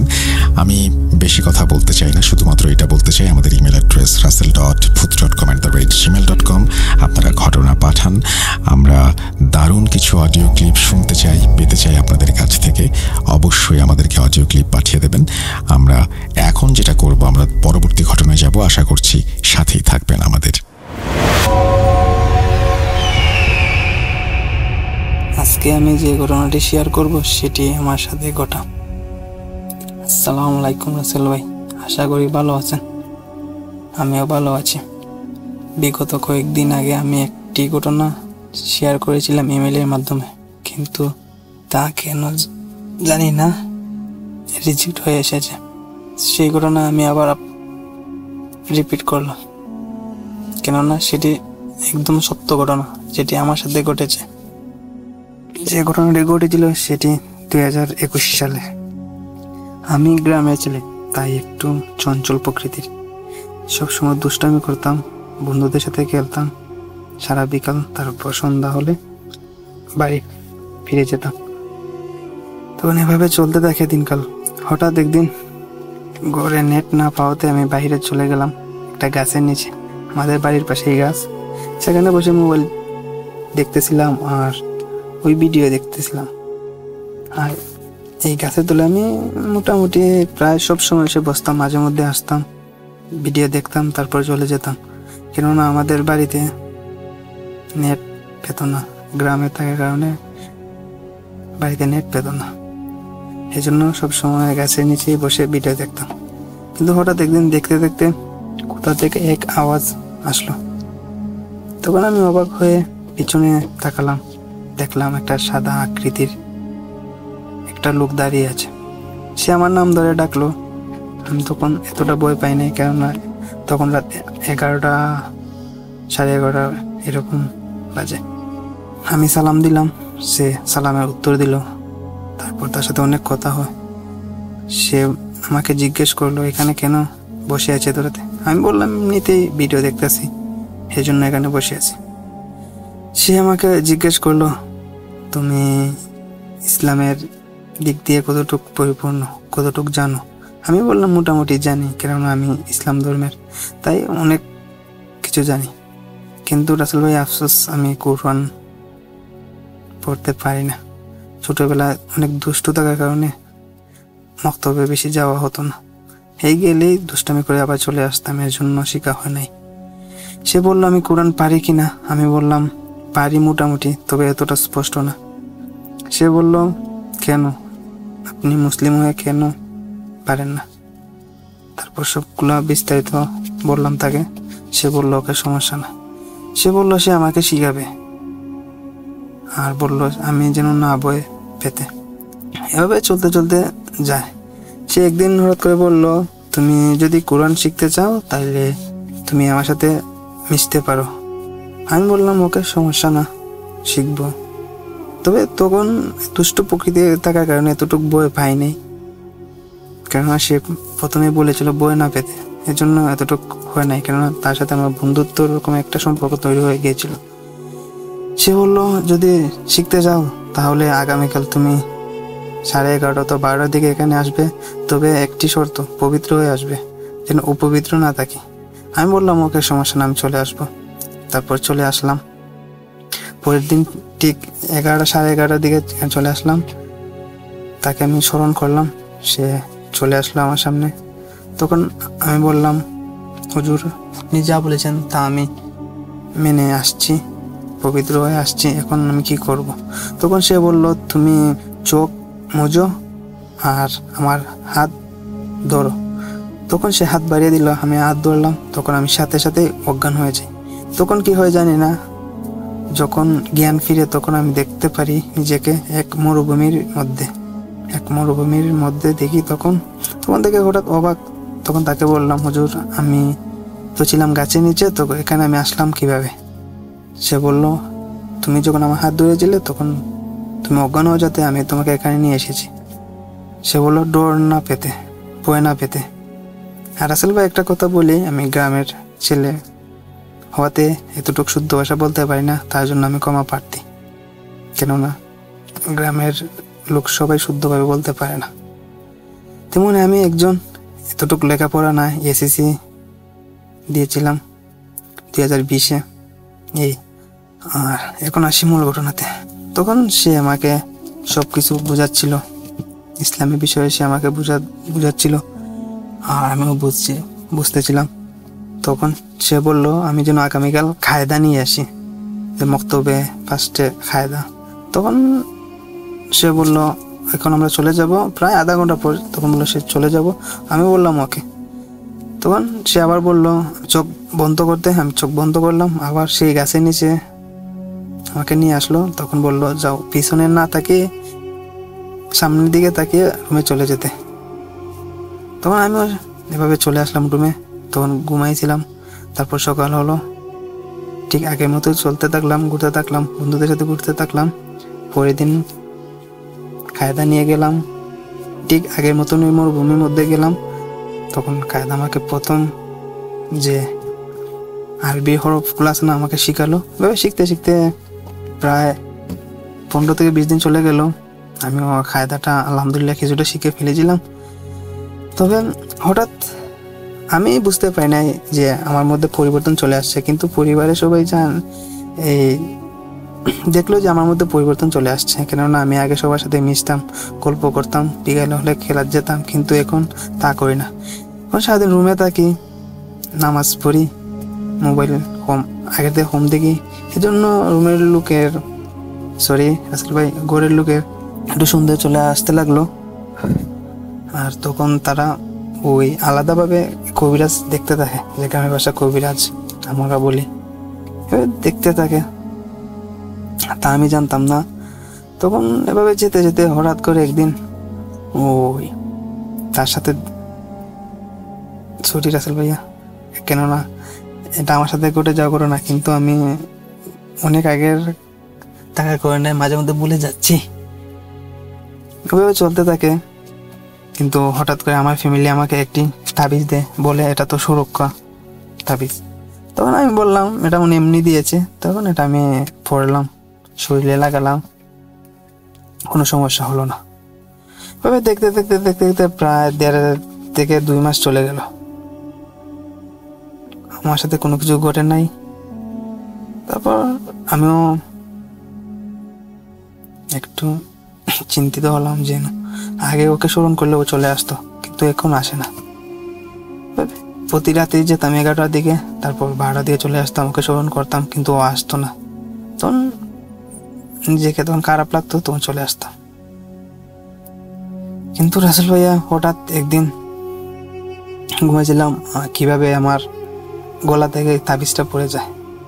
পড়ে যাওয়াতে ও আমার স্বপ্নে আসিয়া বলে, অলি দেখো তুমি, তোমার ফ্যামিলি তোমাকে সুরক্ষা রাখার জন্য তোমাকে একটা তাবিজ দিয়েছে, কিন্তু তোমার ফ্যামিলি জানতে পেরেছে যে তোমার সাথে আমি আছি, তার কারণে তোমার ফ্যামিলি তোমাকে না জানিয়ে একটা কবিরাজকে দেখিয়ে তোমাকে তাবিজ দিয়েছে। কিন্তু আসলে আমি এতটা খারাপ না যে আমি তোমার খারাপ করবো, আমি চাইছিলাম তোমার ভালো করতে, কিন্তু তোমার ফ্যামিলি বাধা দেওয়াতে আমি আর আসবো না, কেননা আমি চাই না কারো ফ্যামিলিকে কষ্ট দিয়ে কারো কিছু করতে। তখন সেভাবে কথা বলে চলে গেল।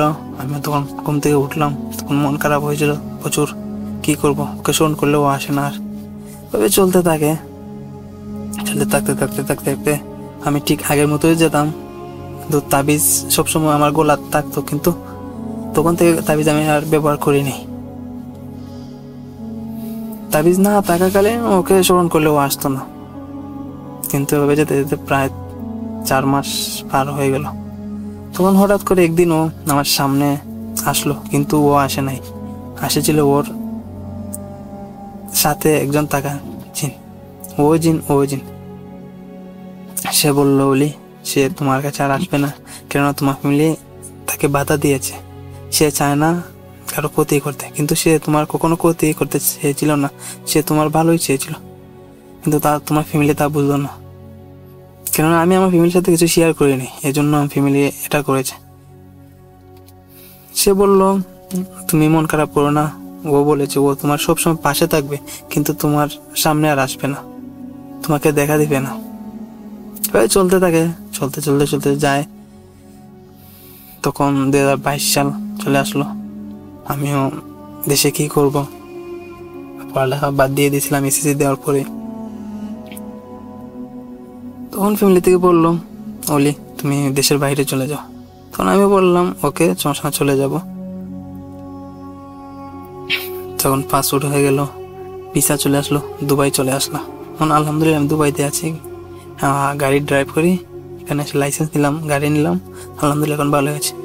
কিন্তু রাসেল ভাইয়া আমার সাথে একটা ঘটে যাওয়া ঘটনা বলি। আবার একদিন দুবাই কাজ করা চলাকালীন সময় আমি থাকি দুবাই শাহজাতে, ওইখানে আমার যে কোম্পানিগুলো সিসিটিভি ক্যামেরা কাজ করে, সিসিটিভি কাজ করতে এখানে দুবাই প্রত্যেকটা স্কুলে ক্যামেরা লাগানোর জন্য জারি করে দুবাই সরকার। তারা দুবাইতে প্রত্যেকটা স্কুলে ক্যামেরা লাগানোর জন্য বলতো। আমার কোম্পানি 10 থেকে 12টা স্কুল রাখে। দুবাই স্কুল দিনে চলাকালীন সময়ে কাজ করা যেত না, তাই আমরা নাইটে কাজ করতাম। চলতে একদিন কাজে গেলাম, প্রায় রাত 2টা থেকে 3টা হবে। আমরা টিমমেট ছিলাম প্রায় 15 থেকে 20 জন, সবাই ফ্লোরে কাজ করতেছিল। হঠাৎ আমার ফোরম্যান আমাকে বললো, বলি যাও উপর 5ম তলায় যাও, একটা সামান আছে ওটা নিয়ে আসো, কাপলার, পাইপ এগুলো নিয়ে আসতে। তখন আমি বললাম ওকে, কেন এতটা বই ছিল না, কেননা আমার সাথে এগুলো হয়ে গেছে, আবার আমার জিন আমাকে বিশ্বাস দিয়ে গেছে কাউকে বই না পেতে, এই জন্য আমি চলে গেলাম, সমস্যা হলো না। কিন্তু রাসেল ভাই এখানে যাওয়াতে মনের মধ্যে একটা ভয় আসলো। বয়ে আসার কারণে আমি নিস্তব্ধ হয়ে গেলাম। কিন্তু রাসেল ভাইয়া একটা কথা বলতে ভুলে গেছি, ও আমার যে জিন বন্ধু, ও যখন আমার সামনে আসতো তখন একটা স্মাইল হতো, অন্যরকমের স্মাইল, সুগন্ধি ওরা, ওটা আমার সামনে হঠাৎ আসলো। তখন ও তো আমার সামনে আসে না, ও যে স্মাইলটা আছে না, ওটা সামনে আসছে। তখন আমি বুঝতে পারলাম ও আছে আশেপাশে, তখন আমার কিছু হবে না। তখন আমি ভয়ে চলে আসলাম আবার নিচে ফ্লোরে, গ্রাউন্ড ফ্লোরে কাজ চলতেছে, এখানে চলে আসলাম। তখন কাউকে এইগুলা বিষয় শেয়ার করলাম না। তখন রাসেল ভাই আরেকটা ঘটনা ঘটে, এর প্রায় 15 থেকে 20 দিন পর। শাহজাদে একটি স্কুল, যেটা কিন্ডারগার্টেন স্কুল, কেজি স্কুল যেটাকে বাংলাদেশে বলে, ওই ছেলে কাজ করার সময় সেম ফোরম্যানে বললো যে স্টোর থেকে সামান নিয়ে আসতে, যে প্রত্যেকটা ছেলে একটা স্টোর থাকে, যে এগুলা সামান থাকে আমাদের, যে সিসিটিভি ক্যামেরার সামানগুলো আছে না এইগুলা। তখন বললাম ওকে যাইতেছি। কিন্তু রাসেল ভাই একটা বিষয়, যে স্কুলে একমাত্র সিকিউরিটি ছাড়া স্কুলে অন্য কেউ প্রবেশ করতে পারবে না। অন্য কেউ প্রবেশ করলে প্রবেশ করবে, কিন্তু বাচ্চা তো আর প্রবেশ করবে না, যে 4 থেকে 5 বছরের বাচ্চা। যখন স্টোরে যাওয়া চলাকালীন সময়, যখন সামান নিয়ে বাইরে হতে যাব, তখন হঠাৎ করে দেখলাম যে একটা 5 থেকে 6 বছরের বাচ্চা আমার সামনে দিয়ে চলে যেতে। আবার ও জুব্বা পরা, যে আরবদের যে জুব্বাগুলো আছে না এগুলা। তো তখন ভয় লাগলো কিছুটা। ভাবতে ভাবতে যখন দৌড় দিতে যাব, তখন সেম সুগন্ধিযুক্ত আমার 4-5টা পড়ে গেছে। তখন আমি আবার যে কিছুটা শান্ত হয়ে ভাবলাম, যাক এখন আর কিছু হবে না, কেননা সে আমার সামনে আছে। সেম 2টা ঘটনা ঘটলো কেন আসার পর। আর রাসেল ভাইয়া, দুঃখের বিষয়ে আমি কোরআন পড়তে পারি নাই, কেননা ওর সাথে 15 থেকে 20 দিনও গিয়েছিলাম। কায়দাটা মোটামুটি শিখেছিলাম, কিন্তু পুরোটা শিখতে পারিনি। আর আমার ফ্যামিলির কারণে ওর সাথে আমারও কিছু বিচ্ছেদ হয়ে গেছে। প্রেমিকা যেভাবে বিচ্ছেদ হয় ফ্যামিলির কারণে, এভাবেই আমাদের বিচ্ছেদ হয়ে গেছে। ও আমার সামনে আসে না, কিন্তু ও আমার চারপাশে থাকে, এটা আমি অনুভব সবসময় করতে পারি। আর রাসেল ভাইয়া, এই ছিল আমার ঘটনা। যদি ভালো লাগে শেয়ার করবেন। আর গ্রামের ছেলে হওয়াতে এতটুকু শুদ্ধ ভাষা বলতে পারিনি। আর বর্তমানে আমি ডিউটি অবস্থায় আছি। একটু আগে খাওয়া দাওয়া করলাম, রেস্ট নিচ্ছি।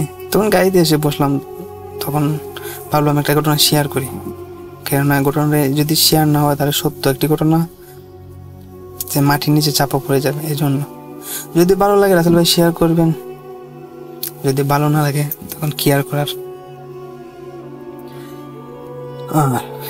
আমার সাথে ঘটে যে আরও কিছু ঘটনা আছে, সেগুলো এতটুকু বয়ের না। তবে আরও আমাদের চারিপাশে যেগুলো আছে না, লোক আছে, ওইগুলোর কাছ থেকে অনেক ঘটনা শুনেছি। ইনশাল্লাহ একটা একটা করে সব কিছু শেয়ার করবো, কেননা কখনো ইমেল পাঠাই নাই। একটা পাঠিয়েছিলাম, রিজেক্ট আসছে, এটা আবার পাঠালাম। যদি রিজেক্ট হয় তারপর ইনশাল্লাহ পাঠাবো, নাইলে কেয়ার করার। এই বয়স দিয়া তো আর কিছু হবে না। যাক রাসেল ভাই, আশা করি উৎসাহ দিবেন। এই ছিল আমার ঘটনা রাসেল ভাইয়া, যদি ভালো লাগে শেয়ার করবেন। আমার বাড়ি সিলেট, দোয়ারা বাজার থানা, লক্ষ্মীপুর ইউনিয়নের কোনো এক গ্রামে। আরও একবার আপনাদের সবাইকে আমন্ত্রণ জানাচ্ছি ভূত.com-এ। তো এই ছিল আমাদের আজকের আয়োজন। যদি ভালো লাগে অবশ্যই আমাদের জানাবেন, যদি ভালো না লাগে সেটাও আমাদেরকে জানাবেন। আমরা বিদায় নিচ্ছি, ফিরে আসবো আবারও আগামী সপ্তাহে। সেই পর্যন্ত সবাই ভালো থাকুন, সুস্থ থাকুন, মোস্ট ইম্পর্টেন্টলি ভূত.com-এর সাথে থাকুন। আল্লাহ হাফেজ।